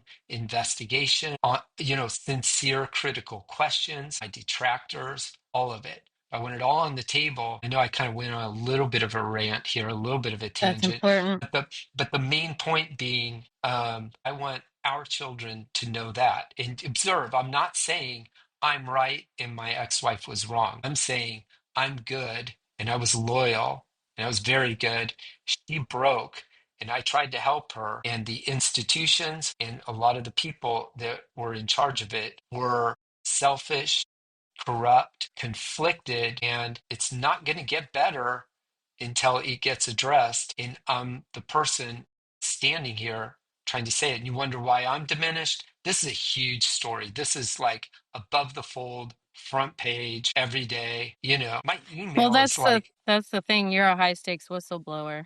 I didn't mean to cut I'm a you high. off there, but you have No, a no. I lot was of just gonna. thoughts. I was just gonna say, yeah. I mean, there's a lot, and the fact that I'm so diminished that I've been. I mean, might as well name names. I mean, first Susan Bassey wanted to help me know all about Katie Porter, was an investigative journalist, and then she betrayed me 100% in writing. It's super obvious. She might be doing good work for other people, but she betrayed me for whatever reasons.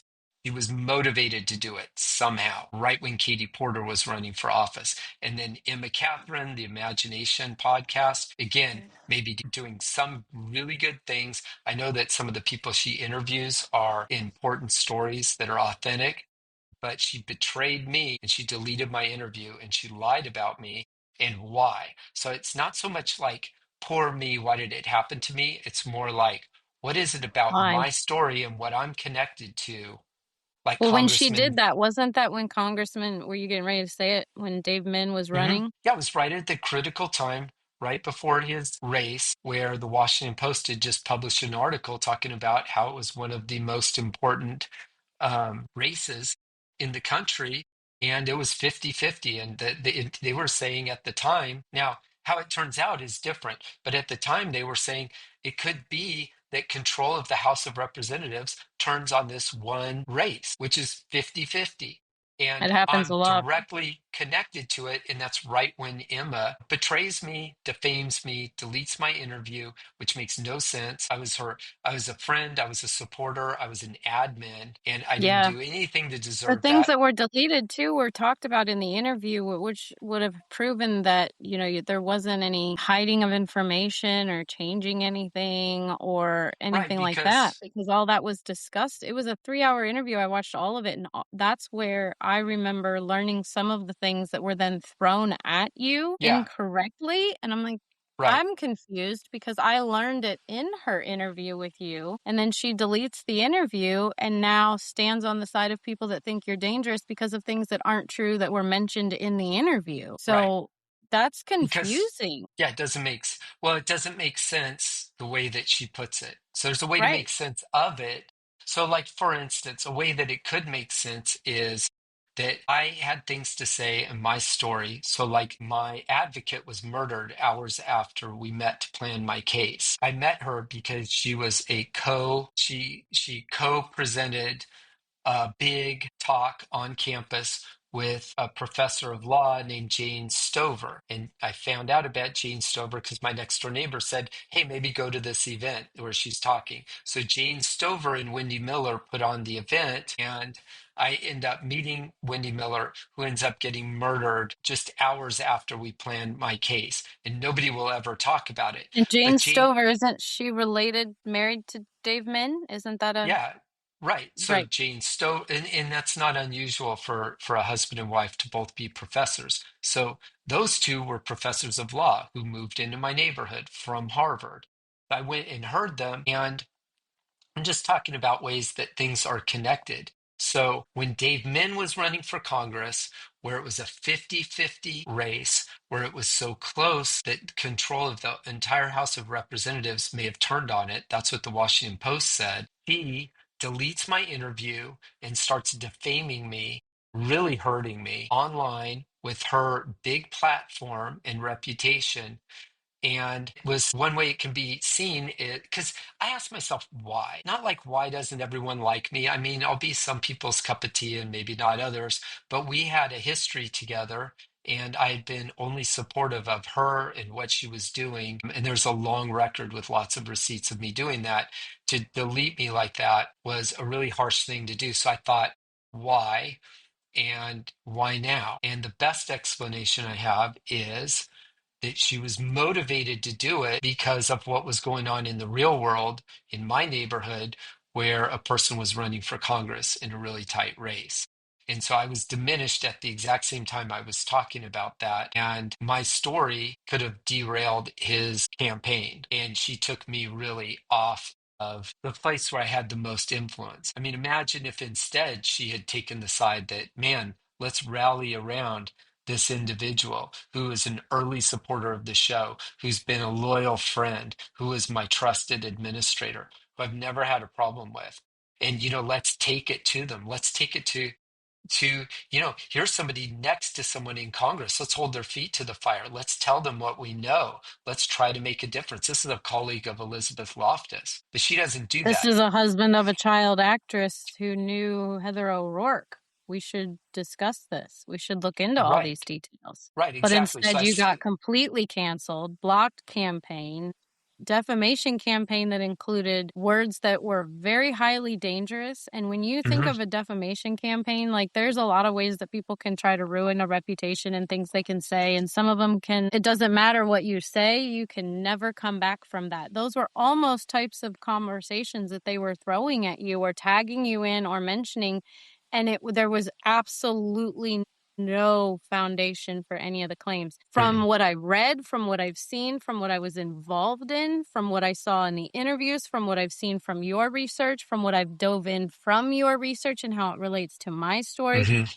and how it relates to many other stories. I've double checked you, triple checked you, and quadruple checked you. And what they are saying, I've never found any proof in any of that. And I don't understand how they can come so hard and create a block campaign if it's not for a specific purpose. Right. So even if, well, I appreciate that very much, and I welcome people digging into what I'm saying and fact checking me and find the contradictions. And Yeah, I may have made mistakes or misstatements. If I have, I want to be called out on it. I want to have the opportunity to either apologize, which I don't think is in order anywhere, but if it is, I want to know what it is and be able to do that, or correct the record, or explain it, or add to it in a way that helps clarify what's going on. But whatever it is, I'm asking to be, test me. I'm not trying to hide stuff.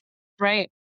And it's frustrating. And then as far as like deleting the interview, defaming me, and then tracking down every copy of it everywhere that's mirrored in the world so that nobody could hear what I talked about is on its face. Very interesting. It's super weird and bizarre because why wouldn't you want the evidence of what's wrong with me? The best Right, answer that she's given, which I think is super lame, is that it protects survivors, which makes her the arbiter and the gatekeeper. It also disrespects survivors that they can't figure out stuff on their own and like listen to me and hear what I say.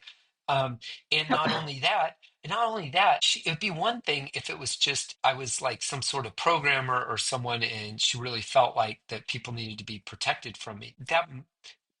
That's a pretty hard one to go with, but she's the person who platformed me. She's the one who was interviewing me. So just for her own credibility, it would seem she needs to have that interview up. And if she wants to talk about how I'm bad, she needs to explain how she went from being duped by me to being in a position where she needs to explain herself. She also needs to apologize to her audience for platforming me if what she believes is true.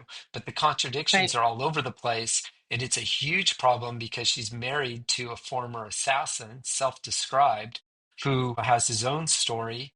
And she's considered very highly by most people, definitely by AI and Google, as someone who is an expert with regard to MK Ultra survivors. But not only that, people have been victims of the family court system as I have, and people who know things about Hollywood, which I know more about than just about anyone she's interviewed. That's a very dangerous place to be if there's a leak in her integrity shield. Mhm. I don't know what the purpose was in taking your interview down, but you're absolutely right in the fact that had it been left up, it would have been very easy to be like, this is what he said, this is where I have an issue with it, and this is what I believe now. But with it Oh, being how about deleted, my problem with, and this was said during that time too, my problem with that whole concept, I personally, because I asked a question in that space you're discussing, I was told that I was bringing killers into the network right? by talking to you because you personally know Elizabeth Loftus. And Hmm. that logical understanding makes no sense to me because these are people who were claiming that I was doing that, who have told their story on a public YouTube channel and post their story on a public Twitter page that is searchable by Hmm. keywords. If anyone were to type in anything, they could keyword search and find their page.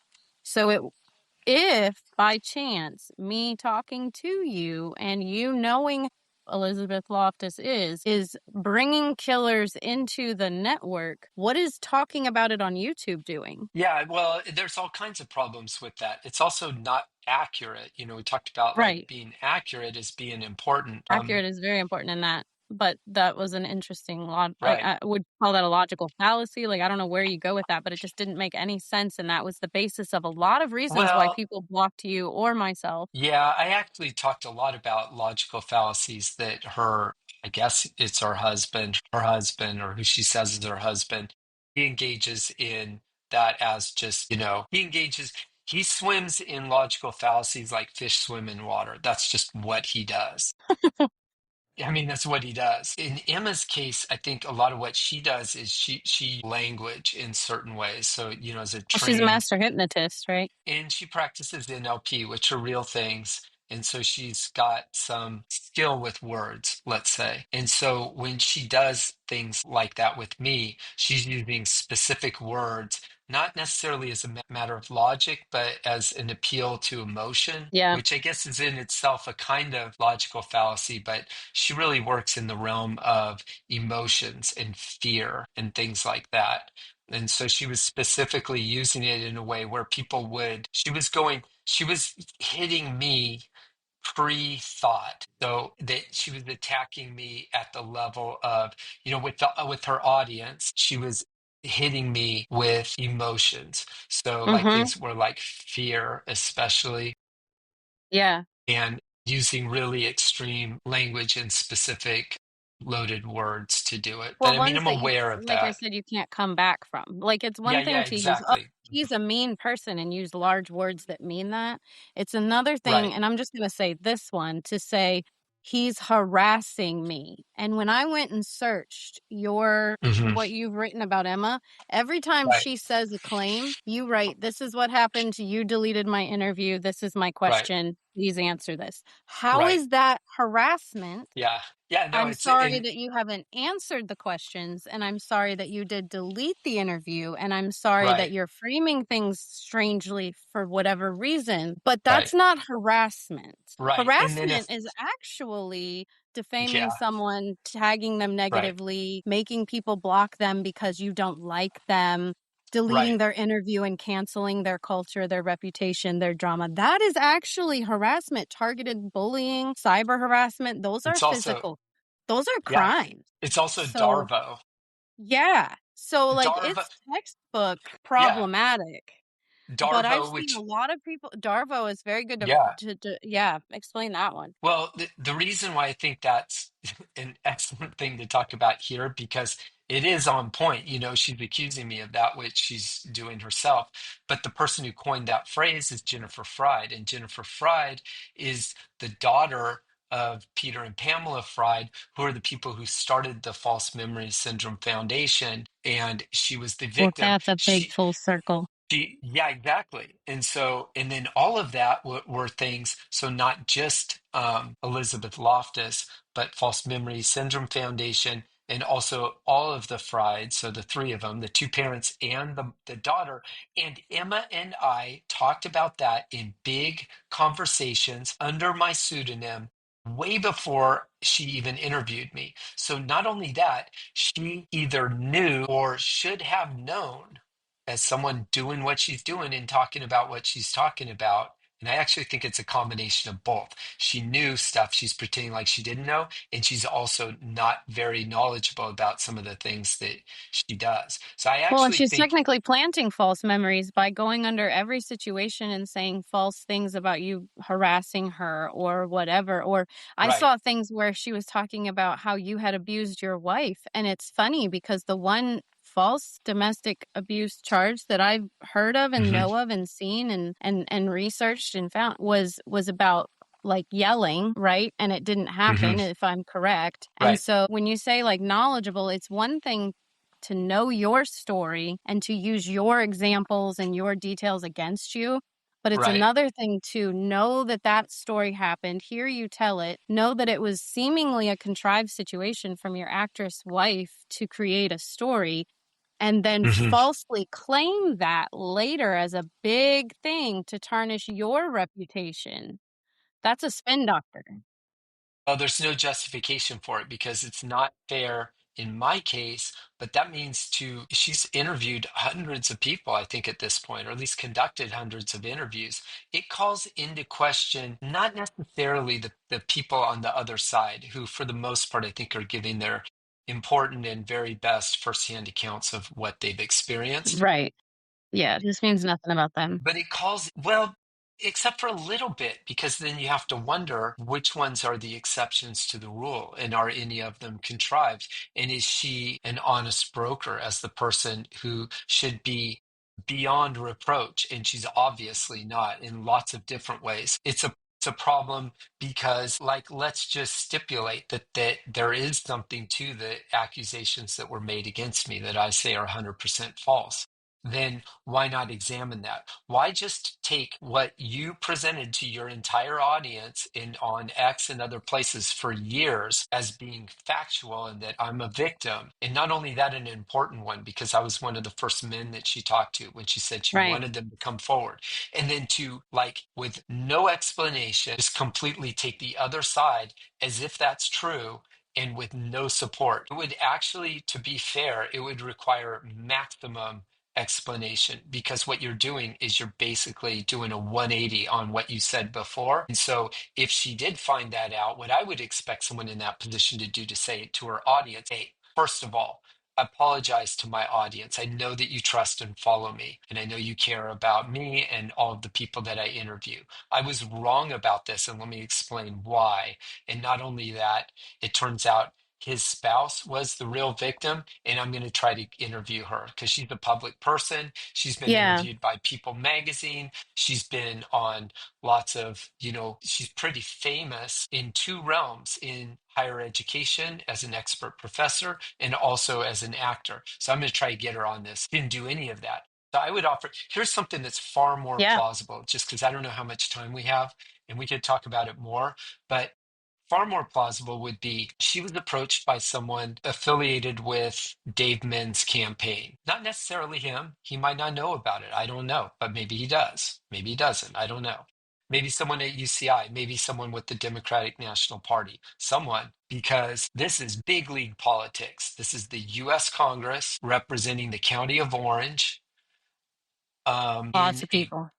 purple district, 50-50, and according to the Washington Post, the control of the entire House of Representatives. So, one half of one third of the US government, if you think of it that way. The presidency, the executive, there's the Supreme Court, and there's the legislature. And the legislature is the Senate and the House. So they're talking about control of half of one of the three branches of the most powerful country in the world. And so I think it's far more likely what happened is someone came to her somehow, some way, with an offer she couldn't refuse.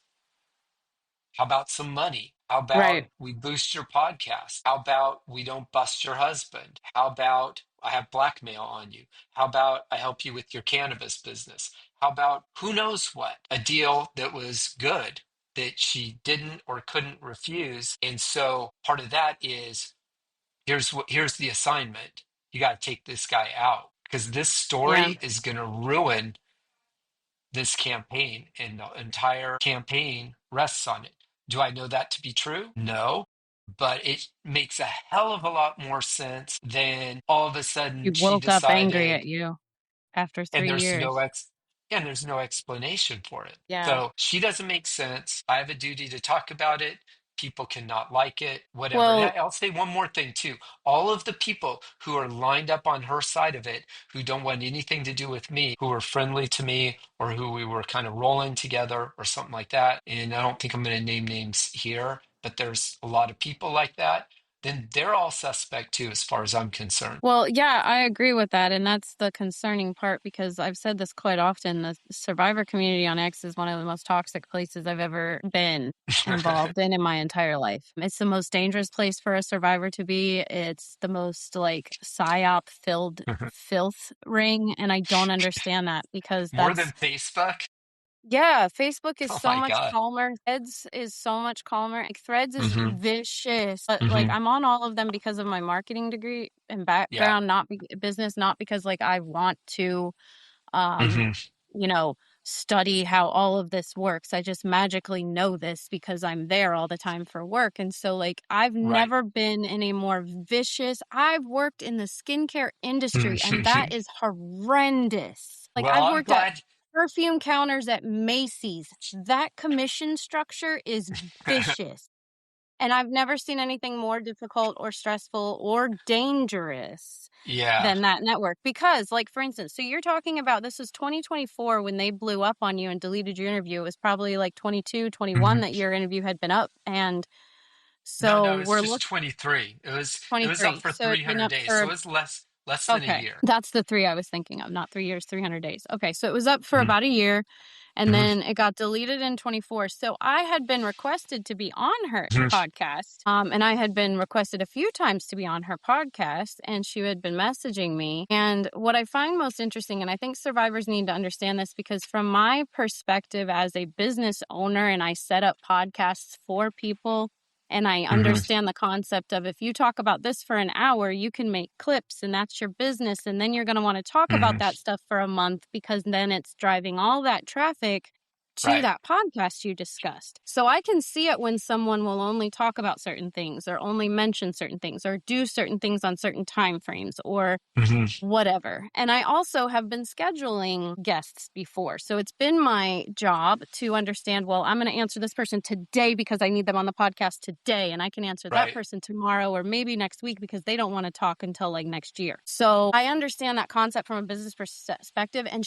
everybody makes a claim that that's a very nonprofit, very conservative run, very just from the heart podcast. I'm like, no, it's run Right. as a business. Everything is run Right. as a business on that side of the table.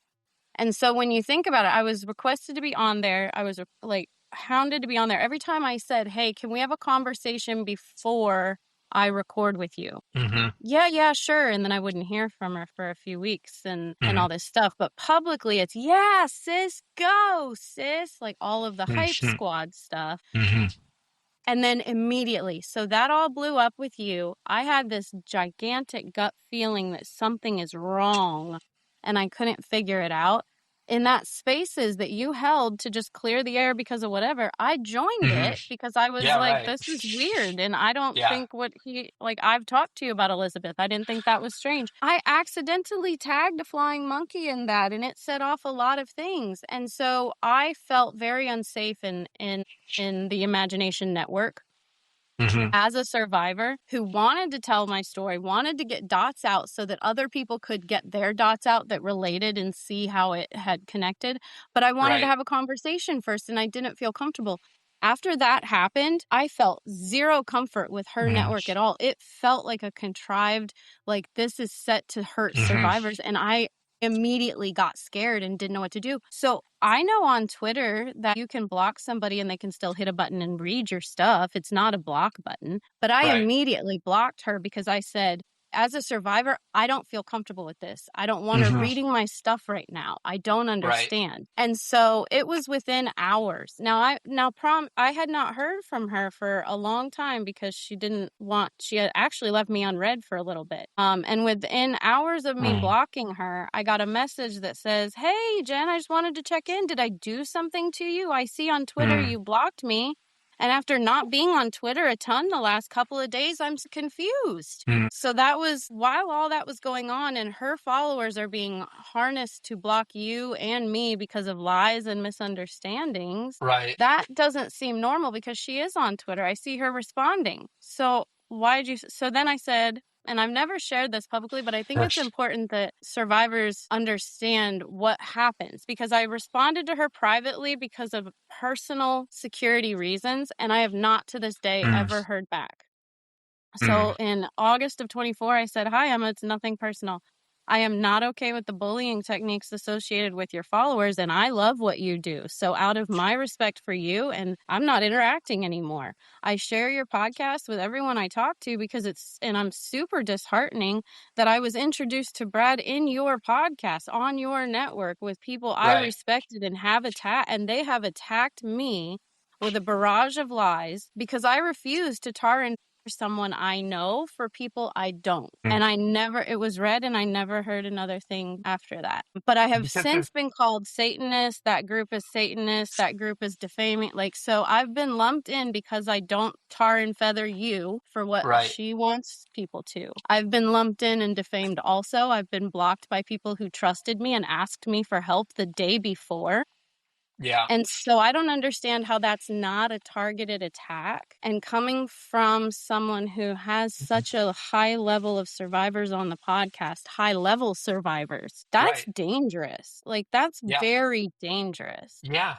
No, I mean, all of that I think is true. And I'm glad to hear that you think it's the most toxic place because it's where I am. It's my only media Yeah. presence, really. Yeah. And it does seem toxic to me. I feel like I felt for some time like I occupy, well, I mean, it feels pretty unique. I don't know that it totally is. It feels like it, but I feel like I have an obligation to stand in this place. Things I don't do, like I don't block people. So all of these people who are blocking me and defaming me, I leave them wide open. I'm here. They Yeah. can see what I'm saying. Um, they can reply anytime. And then not only that, when I talk about them, I actually try to do it the right way, but I'll tag people and then I'll get accused of like, bullying them or stalking them or something.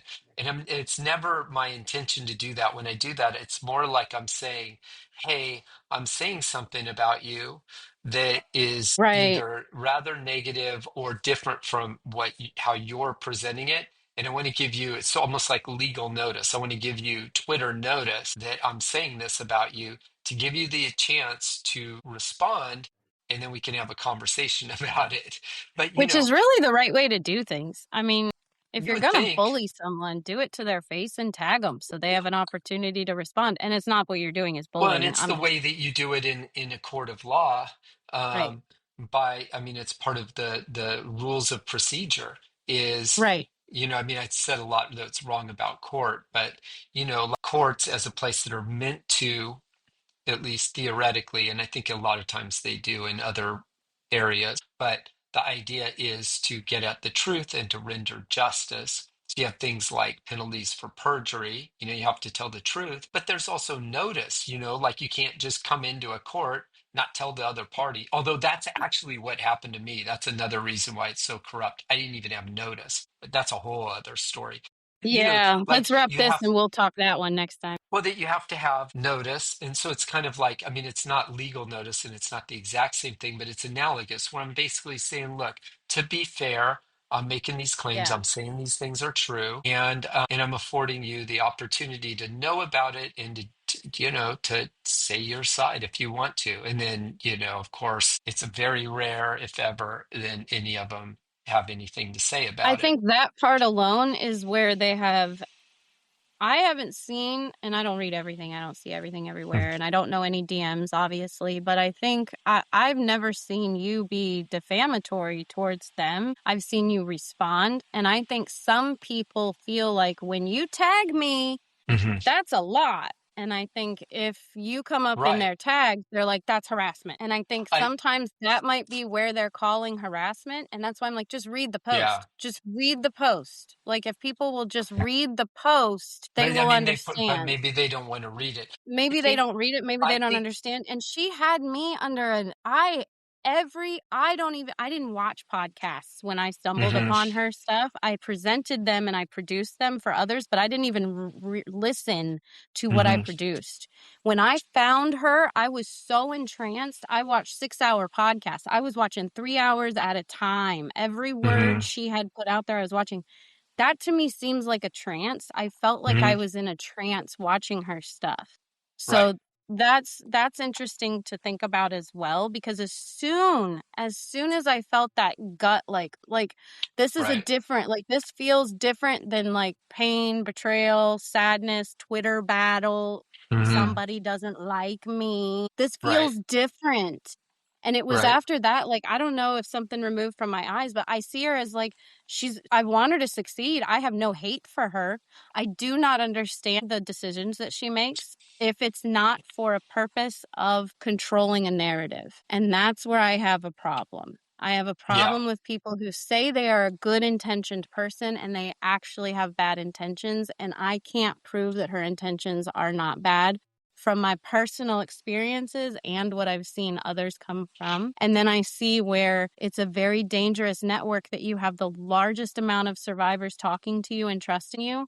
And then Right. you work with people who put those survivors on maps in other countries, France to be specific. You're putting their stories in databases that are supposed to be safe, but Right. anything Yeah. locked down and organized is never safe. Yeah. So Yeah. Yeah. I just have a lot of questions, and we're not even allowed to question it because she's a pillar in It's the society. Well, yeah, and it comes at a time where, well, first of all, I think that she would rather me and people like that would rather me argue with them than say, hey, let's have a conversation. It's like, as much as they Right, complain about, fighting and can't we get along, what they would rather do is to have the tension and the chaos, not like right. the invitation to, like, let's see what's going on. And so that's a Yeah. big part of it. And then the other thing I would say is if you're thinking about someone like Emma and you go like, well, how could somebody who knows that much or has that big a platform, how could they not see it, or how could they do this, or how come they can't, come around and get straight?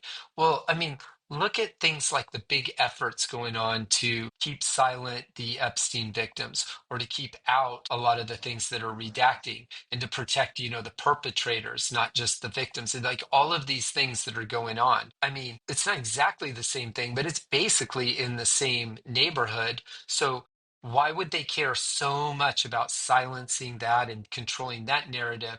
And then what? Not care at all about what Emma Catherine's doing? I mean, of course they're going to Well, care. yeah. And so then if they care, then they're going to care about some things, and they're going to try, like the idea that, so it's one thing to say, like, is she being manipulated? Is she being handled? Does she have ulterior motives? And then it's another thing to That's just say, possible. Right. Yeah, I know. whether she does or not, would somebody be interested in controlling that narrative, in Correct. managing what? And there's a lot of ways to do it, like from me defaming and blocking me, all the way to taking like maybe important testimonies that you can't diminish in the same ways and just letting them languish and never, rebroadcasting them, just hoping that they sit there because you know that they're Right. powerful and you just hope that they're not too amplified, but you don't want to Streisand affect it, right? You don't want to delete it. And everybody's like, wait, what the hell? Why'd you delete that one? That must have been Yeah. important, Well, which they is how have I to have a feel about control of mine. the narrative. That makes perfect And I'm not saying that she's doing that, but that would make perfect sense as a thought experiment, because if you have Hmm. a group of people who are like, oh, shit, it happened again and they discovered the gate program, they're waking up again, we got to get control of this, then you're going to have, influencers who have a mission. Their mission is Right. to control how far people get. You're allowed to get far enough so that Hmm. everybody's thirst can be quenched, and then we Right. oversaturate the audience so that they all know it exists and everything happens and everything's bad and we all know. And then nothing will land anymore because there's too much and we all know everything. You're Right. going to need some of those people. And I imagine that podcasts like hers would be very beneficial for that, because you bring everybody who's had it, not to mention you get the comments of people who resonate. And I was part of this, but you get the comments of who resonates with that, and it unlocks the memory. They start commenting, which is engagement for the person, which means money for their content streams. But it Right. also means whoever's watching that with a purpose is now like, yep, they're remembering that. A lot of people are remembering this now. We've got to do something about this. and you'll see Right. things come out later that control what they learned. So a lot of these groups, like the Hmm. targeting groups on Facebook, they are, there to be a resource if you're a targeted individual. But you go in there and Hmm. share all your stuff, and then people who want access to you now know how to DM you and they know your vulnerabilities. Right. So And that's then the if you problem. need to, if you've collected them all and kind of wrangled them all and got them, Put them on a to map in follow France. you, yeah, like organized it, taken notes, put them in a database, but in gotten them, you know, to buy in and to follow and to feel like this is a group and I'm in this group. I'm in the in group. I'm not outside of it. I'm inside of it. And here I'm safe and Yeah. special. And these are my people. And then when you need to, you can just take that right off of the cliff and they'll all follow you. And you never Yep. had to fight, you just had Yep. to capture it and control it and then Yeah. drive it away. So Yeah. Yeah. that's I mean, it's pretty clear to me that that's what's going on there, and then for what reason and to serve whom, is another thing. I mean, I know it firsthand. It's my experience with it. I Right. should say one more thing before we go. This might be for later. This might be for later and not even included here. But so one way, I think the main way that people a main way that people will evaluate other people online is because you can't know everything and all at once. You have to have proxies for how do you know. And so like who do they follow? Who do they follow? What's their follower count?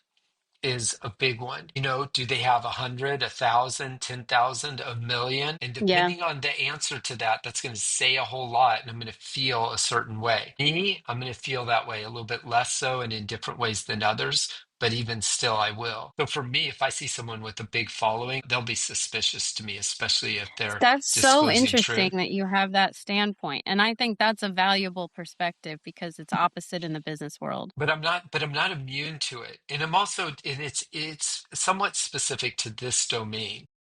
Yeah. And then I'll think, who are they rolling with? Who are they following? And Right. who is that? Like what's their group and how cohesive is it? And do I want to be in this in group? So that's a way of looking at it. But I would suggest for people who maybe, especially if they've been around for a while and maybe they're listening to us and going like, man, that makes a lot of sense, but I still don't trust him. Maybe he's like, just super smart, connected, whatever guy. But so another way of looking at it that kind of like sidesteps all of that I think is useful when you're looking at this and there's maybe infighting or different groups or it's hard to see like who's affiliated with whom and especially if they're saying things that are contradictory or contrary to one another is who are they, so is what they're saying credible, especially in the sense is it internally consistent, Right. so are there things they're saying that don't add up in their own world. So, like, I think Emma is self contradictory in ways that are like hopelessly contradictory.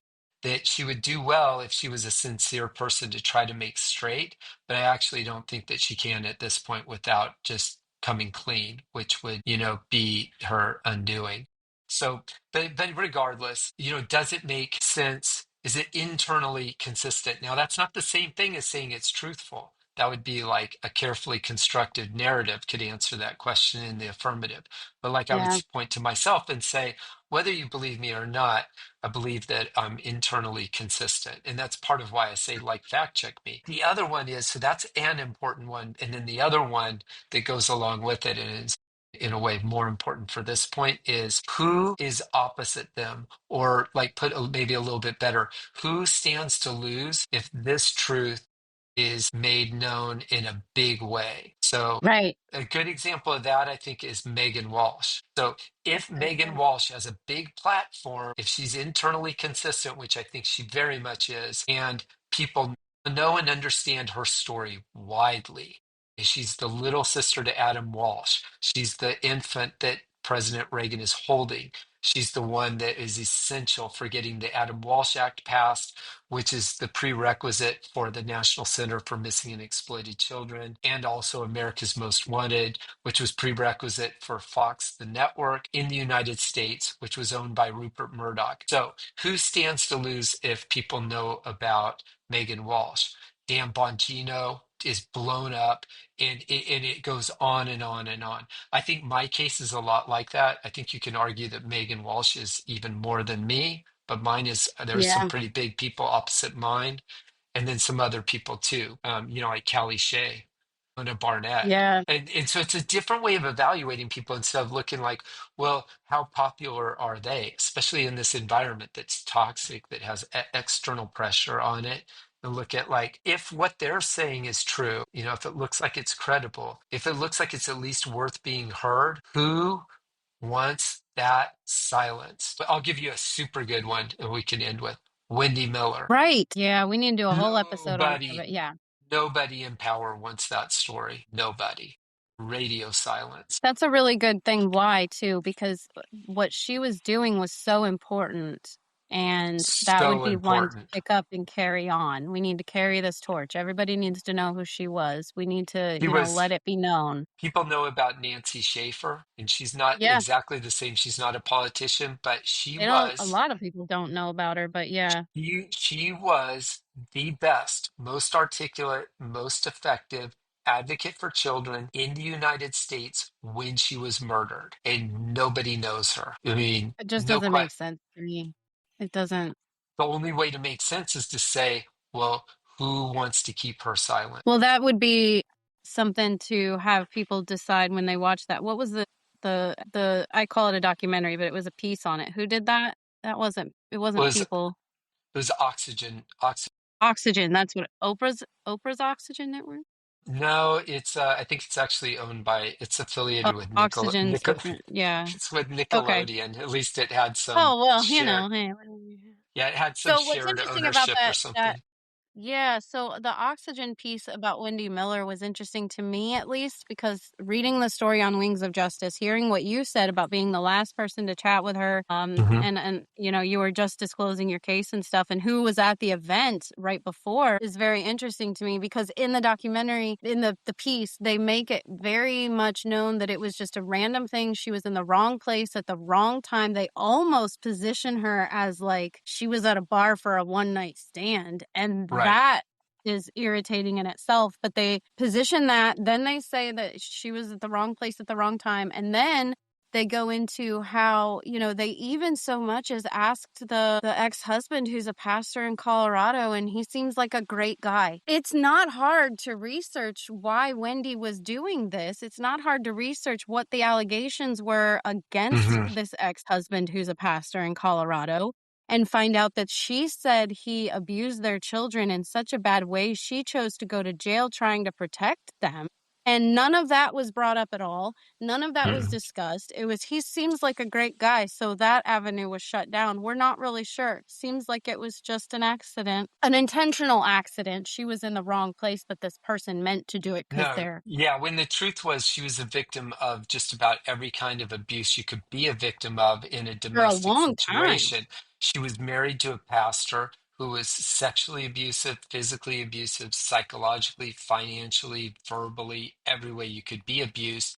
And not only that, she, a Christian woman and a devout one, very much so at that, was absorbing and taking all of that abuse in order to protect her two children. And she only took them and ran when her daughter disclosed that he was sexually abusing her too.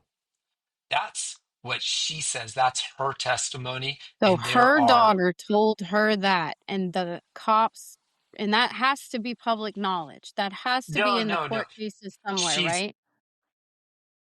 more than that, she's talked about it. It's authenticated. Lendy Bancroft has talked about it at length. He also redacted court files because it had to do with a minor and published it before she was murdered. And she was compelling enough to co-present a day-long event on campus at UC Irvine for MCLE credit. That's, or I can't remember what it stands for. It's continuing legal education requirements. Mm. Lawyers have to get credits for that. Is an official big deal, super big deal. But people weren't there to hear the professors of law talk. They were there to hear her talk. That's who they wanted to hear. And that's who I heard. And she absolutely blew me away. And everyone else who was there. And everybody knew it.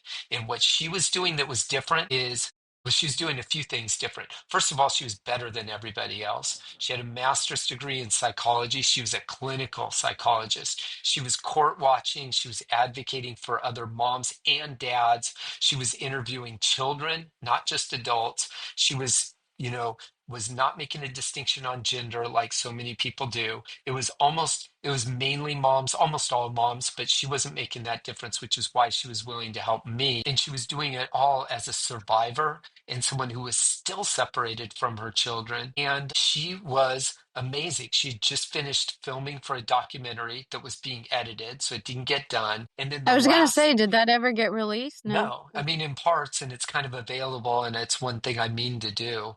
But and then here's the big one, I think. I think that, well, I should say this. I wonder, I mean, I kind of have like a imposter syndrome about it. I wonder what this is with retrospect, like what meeting with me had to do with the timing of it, if you think of it that way.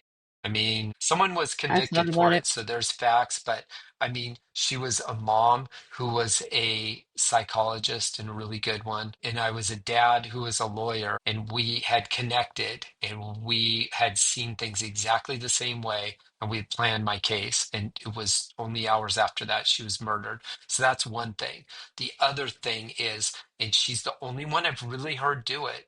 I mean, not in the way that as a public advocate and somebody really out there, not just tweeting about it or, in some way, but like started a foundation, was raising money, was, trying to use it effectively, like frugally to help as many people as possible, is she was talking about trafficking. She was saying they are Yeah, trafficking children through the court system, and specifically how, and the funding behind it and all of that. Now, that's that's a what, lot yeah. different than saying, hey, we need to recall judges and the system is corrupt, to this is systemic, it's organized, it's corrupt. And her partner Well, was that's what Anne Nancy McGuire. Schaefer was saying. She traveled the world to say that CPS was trafficking children and needs to be ended, and they're corrupt and they're hurting She was children and this, that, and the other. And then she was murdered. more like Nancy Schaefer than anyone I know. And she sounded Right. like her when she talked. I mean, one was a politician and one was not. But I mean, had she wanted to run for office, I think she would have won anyway. She was super charismatic. She really connected to people. And her story was authentic. And her faith, especially, allowed her to present it in a Yeah. way where, I mean, I try to do it sometimes in ways, but I don't do it nearly as well. She was really able to take her experience and like set it. And she would say, I mean, one thing I actually think about that I got from her was she would say, we walk alongside survivors. So we don't walk behind them and push them. We don't walk in front of them and drag them. We walk alongside Absolutely. them. And if they're not ready to go, then they're not ready to go. If they need us to sit Absolutely. and hold their hand, then that's what we do. But that was kind of like her, like a way of mentally imagining it. And so like that. So like when I say something like I don't fight with victims, it's just a different way of saying the same thing. Right. Yeah. Her. Yeah. I So actually adopted that after you wrote that article about the situation, yeah, but yeah. radio silence on her story. Nobody talks about it. The best thing, so the way to look at it would be my friend who I advocate for, Julie Holborn, compiled it and put it together really well. And I'll try to amplify that after we're done talking. And then following that up with the oxygen interview. And if you watch those Yeah. two, you get those two things together. Or if you look at the extended clip from her Yeah. documentary that I posted, and then the oxygen documentary, the two things, they're talking about two different people. And the oxygen thing is complete BS, just to rewrite history. It's horrible. It's absolutely, Hmm. it makes zero sense compared to everything else that I, who did not know her, Hmm. am able to grasp from my own understanding of multiple sources. Yeah, it only makes sense if you think they wanted to take somebody who was like Nancy Schaefer and turn her into Right. a tawdry tart, which is Precisely, exact, what which happened. is That's what you walk exactly, away with that as. which is The exactly target what was the she guy. wasn't. She was substantial, authentic, and pristine. And I mean, she can date and do whatever she wants. I mean, the whole Right. reason she was with that guy is because she didn't drink alcohol and she was famous for giving people rides home. So, I mean, come on. Yeah, that wasn't in the document or in the That's really Oxygen show, was frustrating too, because when it? you watch that Oxygen piece, which is one of the only pieces that covered her murder, I mean, other than Hmm. articles from Wings of Justice that were written and comments and stuff, I didn't see a whole lot that was written about it. Yeah, They really made it seem like she was a woman at a bar with a one night stand. And that's awful, knowing that piece. she was a woman who, it was Good Friday also. She was a woman who was holding a victim's hand. I know it's heartbreaking for Good Friday service. And she was out with her friends because she was so unlike me. She was a really exuberant, extroverted, charismatic person. And she was out dancing and having fun with her friends, who I heard at her memorial, which was across the street at Mariners Church, right here in Irvine, that nobody from UC Irvine went to, even though just like earlier that month she had been, you know, Right. I mean, we're talking about Jane Stover was at the event. Dave Min, who Jane Stover's husband, was the one who was they weren't running at her for Congress when Emma deplatformed you. They they were weren't at her memorial. right. Why? So that doesn't, why won't they bring her up now? Why isn't it discussed? Why isn't it a pillar piece in how we can help children for the future? Like, I don't Mhm. understand the concept unless there is, I can understand it if we're talking like movie These are version of things, villain. yeah, these are things that don't make sense. So just like Emma doesn't make sense, neither does Yeah. Jane Stover. Because what you would expect if you were running the DV clinic at UC Irvine and also the initiative to end family violence, and you're teaching classes and you're receiving government and other money for all of that, you would expect if something like that happened, is you would be Yeah. devastated and you would want to memorialize and remember that person, and you would talk about how they Yeah. were connected to what you're doing, and you would use them. You know, you would remember them in their best light, you would honor their work, and then you would use it in a good way. You would use it to promote and help you keep doing what you're doing. But they did none of that. They No. erase what she did, they memory hole it, they act like it never happened, but then they go on with their own lives. I mean, they're still teaching law, they're still running their program. She's now a congressman's wife. You know, they're doing all the stuff that they're doing, but it doesn't have anything to do with her. It doesn't, people can do whatever they want with their lives, and she's not everything, but she was a big thing.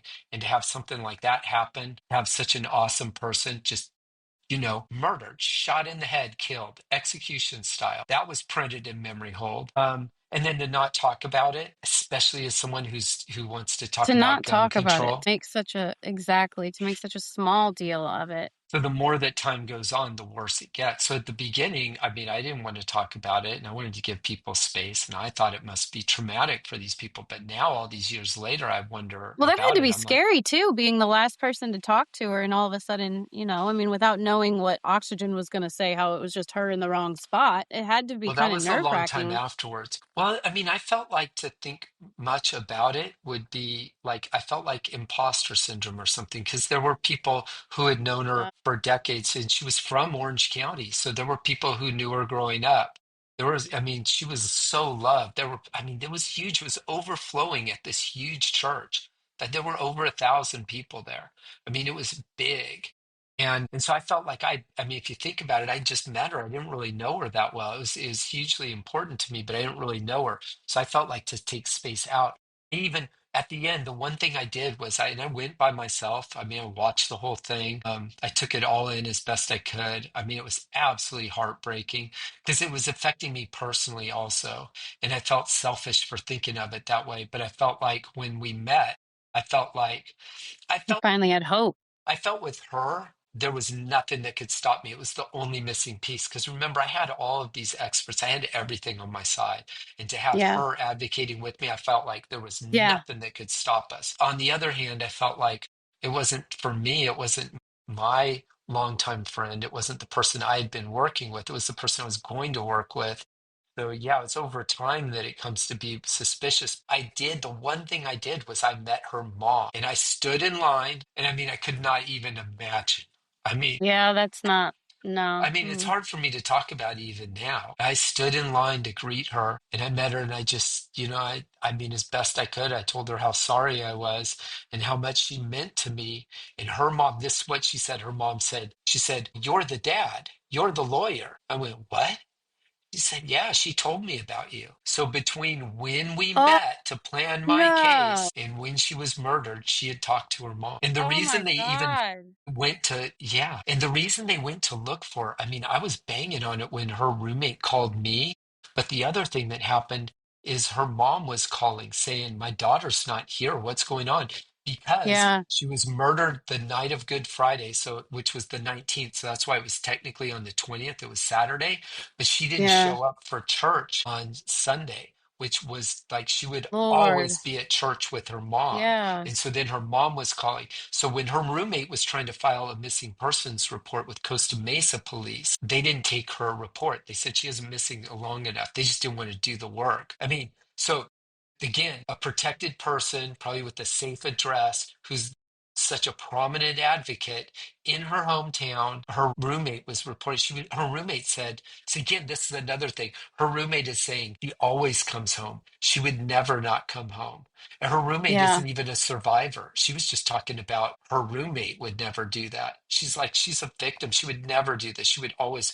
So that was when she called me, was when the police did, but she didn't call me until hours later. Yeah. And that's when I called. Who did I call? Katie Porter, and I called Dave. Mm. I actually called Jane Stover because that was who she did the event with, and I talked to Dave Mint. So again, I have receipts. So he's one of the 100 professors too, and I have receipts. I mean, we talked about it. He's in Congress right now. This is such 100% bullshit. I What don't did he even know say what to when you say. called him about it? He asked me what I thought we should do. And it's in writing. I don't know that we talked on the phone. I don't know. I tried to call him, I'm sure. I know we were texting. So what that means is it was in writing, which means it's in writing. I can look it up right now. Holy mother of pearl. Yeah, Yeah. And I mean, this is I'm gonna just like what? definitely clip this for its own episode, but I think that we need to dive into that and maybe show a couple snips of that oxygen thing, maybe show a couple snips of what you have of Wendy and keep her memory alive of properly. Yeah, it's hard because there's like so much. So, there's so many people. And how do I What I even? think is interesting while you're pulling that is she had they were in Michigan when the abuse happened, and then they were in Southern California. You were in Michigan when you got the award for UCI, and then you were in Southern California. I Mhm. was in born in Michigan, and I was taken to Southern California. Right. Like what's the I don't like. There's got to be a pipeline for a reason. Yeah, isn't it weird the way that the same places tend to keep coming up over and over and over? It's weird, but yeah. I mean, that's where the dots, those Yeah, mind maps you talk about need to be, yeah. yeah. I'm looking Definitely in. interesting. Well, when you Mm. pull that, let's put that up as a screenshot here because we can make this PowerPoint later and Yeah, we'll for put it up some as a reason screenshot. it's not showing up in my, I don't know how, if I'm not looking for it the right way, but anyway, it's in there somewhere. It's in there. Well, you know what? Unless it's I'll bet it's email then. I mean, it's in writing, I know. And I haven't really published a lot of this. I might have published part of it, but I do want to show you this if I know we're like running out of time, but this is such a big deal No, we're since we're good. talking We're about it. good. Okay, well then This was interesting. this is worth it because it's like a primary kind of receipt since we're talking about from, geez, I don't know what is. So another thing is we're in the same community, which means I'm gonna have tons of emails that have Yeah. his name on it. I gotta figure out how to search for it just because it's, let me see. I mean, can you just search with the name Wendy also? Yeah, let me put that in. That'll bring it up for sure. Yeah, let's see. Okay, here. Let me go to the first one. Let me see if I can show this whole thing. Well, you might not even, you can clip this out, right? Here, Yeah, for watch sure. this. This is just my phone, right? Ready? Or screen share Let or me see. something. Yeah. Is, Okay. is that the right direction? It's Yeah, right backwards there. on mine. So thanks, Brad. I know Jane was on the phone earlier about this. I'll follow up with her. I hope we find Wendy soon. Do you know what the police are saying? Would it be helpful or counterproductive to try to publicize this? That's intriguing. Right? Yeah. And like people on Twitter don't know about this, but people like UCIPD, Orange County Family Court judges, minors councils, lawyers, my ex, bunch of professors, they all know about it. Here, how about this? That's I'm not really even I'm weird. not even reading these preview. I haven't read them in So right there. years. Okay, so it says this is what you said to him, I guess. Says Dave, I know your wife Jane a bit. Someone she knows and cares about, Wendy Miller, has been missing for almost 48 hours. My next door neighbor Beth Coffin is trying to reach her now. I'm sending this to you now in case I can reach her through you first. Thanks and happy Easter. Wow. And I mean, just so you know, it's like, I mean, man, That's really connected in timing how about wise and this? stuff. That's How about this? interesting. Now, uh, this one it would have to be redacted, but I'm going to show it to you. So this is for you. This is the only thing I think I've shown you so far that you can't use the name without me getting permission. Look at who it, so Wendy's roommate's name was Kim, okay? And the person running for governor is Katie Porter. Kaufman is my next door, Beth Kaufman. And Jay Stover is Dave Min's wife. Okay, ready? Okay, so I Watch won't read this this. one out loud. No, you can read it out loud. You just can't read the email Okay. addresses. So, Kim, I'm glad you called me. I'll do everything I can to help find Wendy. My first thought is to contact these three women at UCI: Jane Stover, UCI DV Clinic; Beth Kaufman, UCI Psychology and Law; Katie Porter, UCI and US Congress. Yeah, yeah. So, and you sent that right away. So you were right on target I'll scroll down about that. right there. And then okay, so then you sent it to This them. is just here, just Jane. to give you an idea. This is all the same. It's hard Okay. because I'm not looking at. See what I mean? This is all a chain. Yeah. Timestamps, email addresses, all of it. See my address? That's where I live. That's my Wow. phone number. It's the same phone number too, I So think. then you sent that to Wait, them. What did they say? Gavin Newsom. That's funny. Keep that Mm, on there. He's mm, saying something stupid, I'm sure. always. Wait, do I have to scroll down more? Oh, no, I have Oh, to that's the scroll. bottom of it. I Okay, can't. so that's where you said to Jane. Here. Okay, up Oh, just a here, little here. I bit, see it. right Yeah. there. So Jane, Beth, and Katie, Wendy Miller is CEO and founder of Wings for Justice. If you don't know what it is, look it up. She hasn't been seen since Friday night at Laguna Beach Sandpiper.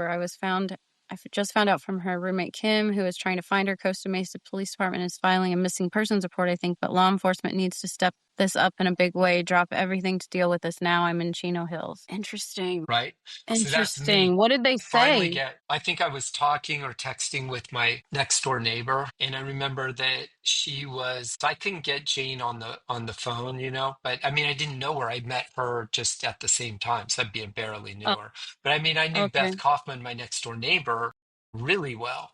And I remember Yeah. that she said, look, we're having Easter dinner, which is what I was doing up at my sister's house.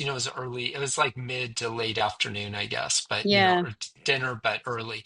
And so that's what they were doing with family. So under ordinary circumstances, that makes perfect sense, right? It's a holiday, you have family. I mean, you're not gonna, it's like, look, I'll get back to you soon, like a friend.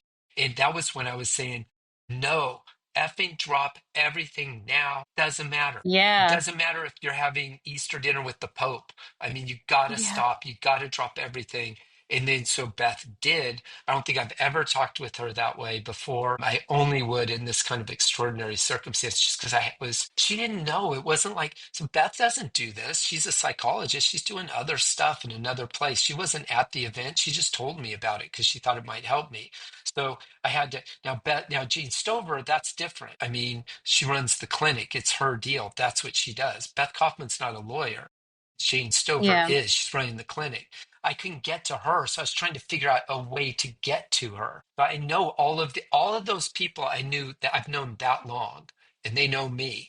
But the only one of those that I knew really well was my next door neighbor. That's the one I ultimately got a hold of, and then she got a hold of Jane Stover, and then together they got a hold of law enforcement. I didn't even ask details. I just asked them to do it, not and then tell me about it. Just do it. Yeah. And my Just do understanding it. is that they lit a fire under people because they really needed a fire lit under them because it started with Costa Mesa PD telling the roommate, now we're, come back after 48 hours. This is what they told Kim. She hasn't been missing long enough. And so Oh, we changed it to, people like politicians and professors and people that had a lot of juice, like could get on the phone and tell people, doesn't matter, stop what you're doing. You got to get on this. And then they did. And then there was like this limbo period. And then I found out with with Jane together. Sorry, I found out with Beth together what had happened. I actually found out first from Lundy Bancroft that she was murdered. And then Wendy had just messaged me. She found out from Jane Stover. And they were in a faculty meeting together, which is even oh, itself even unusual because one's in law and one's in psychology, but they're by appointment in each other's stuff. And so it was probably something at law that Beth Kaufman was at. And for all I know, it had to do with the thing itself, but that's not what Right. I was told. What I was told was that it was a faculty meeting. That's just interesting. Yeah, yeah. And then I even have that. I mean, I have, I mean, it's all the receipts for, I mean, when I say receipts for everything, I mean everything. Yeah. So like Beth, Mindy is this one, too. How I'm gonna do it. I should probably do it like this. Beth Kaufman, when she goes faculty meetings, she probably didn't use her name. Yeah, I'm being frustrated by it. Searching for messages. I'll find it later. Doesn't Well, matter. yeah, how about we end this and we pull that one up and we'll do a full Wendy episode and dedicate to her because I think that's necessary. Yeah, I mean, I think so too. And I mean, in a way, they all, I mean, ultimately, it's all like connected. And then it's like how, because, like what we're talking about now is connected to Minecraft, which is connected to, Yeah, Montessori, which is connected to Michigan, which is connected to MK Ultra, which is connected to Full House. I mean, it just, there's like everything. how It's to a big, present it, yeah. but it's, yeah, I mean, and it's kind of what you would expect. If I'm telling 100% the truth, and it's over a long period of time and things happen, then it only makes sense that it's going to be connected, because otherwise you'll have disjointed stuff that doesn't quite add up. Right. And Yeah. there'll be stuff external to me that I don't know about, that or that I got wrong. But if it has to do with me firsthand, and if I'm an honest reporter of facts, then it will have to add up. Because the Yeah. only other things are I'm not telling the truth, or I didn't remember it right, or somehow I was tricked about something. But other than that, I mean, I'm not saying like this is the conclusion to be drawn from things. I'm saying this is what happened. Like, I'm not saying this is how you should think about Elizabeth Loftus. I'm saying this is when we met and what we talked about. And then you can say Brad was being handled, Brad was being manipulated, Brad was, Right. whatever. She was helping Yeah. him Well, as far as she could, thinking for which wasn't yourself is the much. big goal. Yeah. Yeah. I mean, yeah, I'm not, I mean, or another way, it's like I don't know your whole puzzle, but I got some pieces. And if I give them to you accurately, then you should be able to fit them into your accurate puzzle. And you might not like the way that they fit, or they might fit in a different way than you thought, but it's a Well, piece. and If that's I a describe, personal thing. You don't have to look at your big picture if your big picture is going to frustrate you. But if you ignore that I have puzzle pieces or discount them, then you're taking Mhm. that away from other people who might like my puzzle pieces or need them. And that's, I think, where we Right. run into the betrayal of people of influence. That's a problem because it makes your puzzle pieces look not legit, not Yeah, right. trustworthy. You could say like, well, he's got a bunch of shitty puzzle pieces that don't fit anything and they're all jacked up, and he shaved the edges off and they're not right. So Yeah, and nobody wants to play with that guy. So, like, yeah. it definitely is a contrived scenario where, when we're all in the survivor community, and I think you're a victim of this system. So, a victim, a survivor, a thriver, whatever word you're comfortable using, I think when we're all in this network, it's a very vulnerable position, and everybody's watching for those vulnerabilities, and it's Right. it's unfortunate who's That's using how it those affects me. vulnerabilities negatively. That's how it affects me personally, and that's a part of it. But like in the bigger picture, like in the Yeah, community itself, I see myself as a litmus test, as a person right. who's out there saying, I'll go first, I'll take the hits, I'll let people defame me and I'll explain that that's what they're doing, but I'll leave it open and I'll invite them to have the conversation. But you should be able to test it. Again, doesn't mean that in and of itself doesn't mean I'm telling the truth, but it indicates that I am if I'm willing to do that. And that's kind of like where the space I'm trying to occupy. And so I'm actually quite gratified to hear that it's so toxic and so difficult, because I'm standing in the middle of it saying, I'm still here and I'm internally consistent. I mean, those are big things. Those are people, that's a front runner for governor in a blue state. Yeah. That's the blue front runner in a blue state. Yeah, that's a So, big deal. That's a very big deal. It's not right.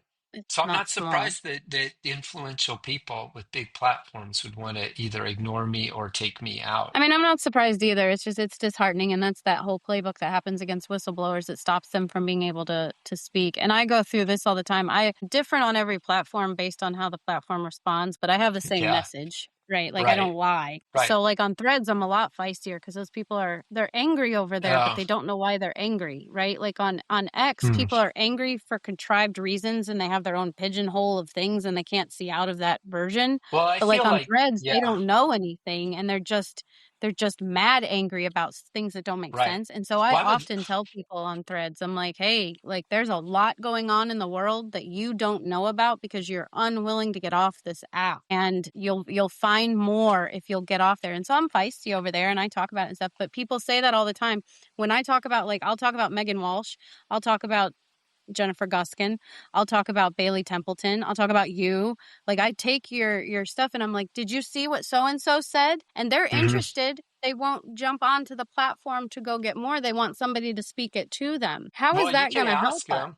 Well, I mean, if they're interested, you could say, "Hey, I talked to Brad. He'll talk. What do you want him to talk about?"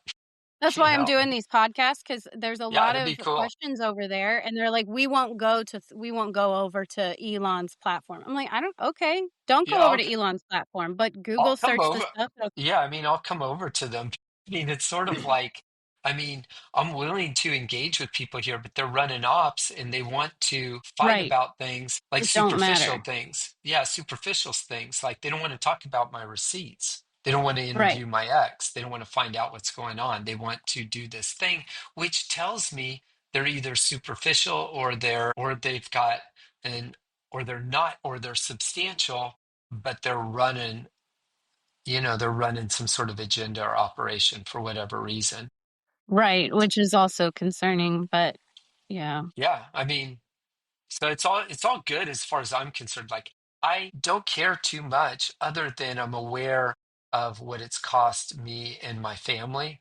Like that because I wasn't able to engage people in a way that would be effective, that it's had a consequence. So it's so I mean, even to use Megan Walsh as an example, and you can even include this because if she would hear it, somebody I highly respect, I care very much Right. about her. But the failure to connect with her in a way, connect and move forward together in a way that would move things like I felt like I was going to do with Megan Walsh, like I felt like I was doing with my ex-wife in the realm of education, has been incredibly frustrating to me because I think so much of her and her story. And I think that while there's a lot of differences, we're similar in that we have very big, powerful interests opposite us that don't want our stories told. But Yeah. I can't, we haven't been able to move forward in a meaningful way, which is okay, but it's frustrating. But as far as like taking the hits for it, I don't mind. Because I mean, I would rather have 100 people running against me and meet one person like you that I know and can trust and build a relationship, or even Megan Walsh for that Megan. matter, who is somebody I do feel like is with me 100%, even though we're not really moving forward in an effective way. I need to know. I mean, I can't trust a lot of people, and I got a lot of power opposite me, so I'll take that as given. Then how on earth am I going to figure out who to trust when I got the best people in the world running operations against me? Well, that is very, yes, exactly. I mean, I can just Exactly. stand in it, tell the truth, take all of it, hope that people get it. I mean, it's been discouraging that people don't get it better, faster from my perspective. But then I do get some people do, and when they do, then I know something. I Yeah. mean, there's other examples too. So for what it's worth, maybe this part gets clipped, but Morgan is like that. Dana Duda is like that. Mortis J is like that. There are some people, there's not a whole lot, but there's people who over enough time I feel like I can really trust. Yeah. But it's not Yeah. very many, it's not very many. Well, and it seems like the circle gets smaller the more real you get into Hmm. dedication into the solution. It's one thing to be interested in conspiracies. It's one thing to be researching your own past. But what I've found is that most people give up after, and it's give up because of interest, or it's give up because of Hmm. time, or it's give up because they ran into something dangerous that threatens their survival. But Hmm. most people give up after like step 3. And Right, it takes a lot of dedication to uncover the puzzle pieces and have the audacity to look at the picture you just put together and right. then do something with that. And I think that, that's a very small group of people that in this day and age have the ability to do that and aren't too busy. with the system because they have to survive. So it's a small group of people and that sucks, but I think that's what I would love this podcast or anything else Hmm. wherever I'm involved in, to be able to help people become part of that understanding, where you don't have to Right. have all the knowledge, you don't have to have all the truth, you don't have to have all the facts, all the stuff, but as long as you have the intention of good, you can help. Because if Right. you're paying attention, if you're repeating something that survivor has said, then you're helping. If you're thinking about it and praying about it, you're helping. If you're trying to change something in your backyard because what a survivor has said happened to her, you're helping. That's Right. what Allie Carter says. And I think that is so big. And we all think I can't do anything because it's just my little bubble.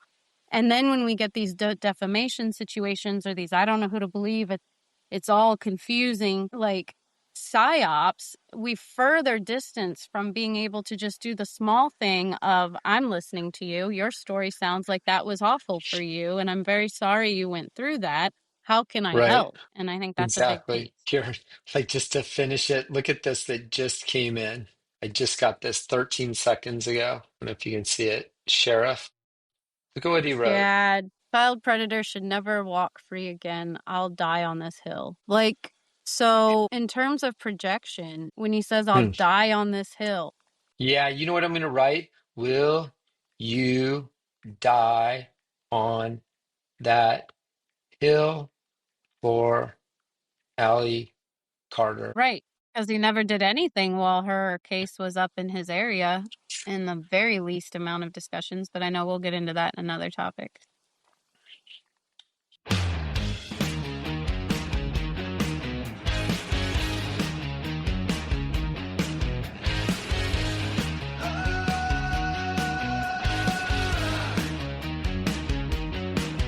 Yeah, they flash the logo, you drink the Kool-Aid. Mind on you, it's just how you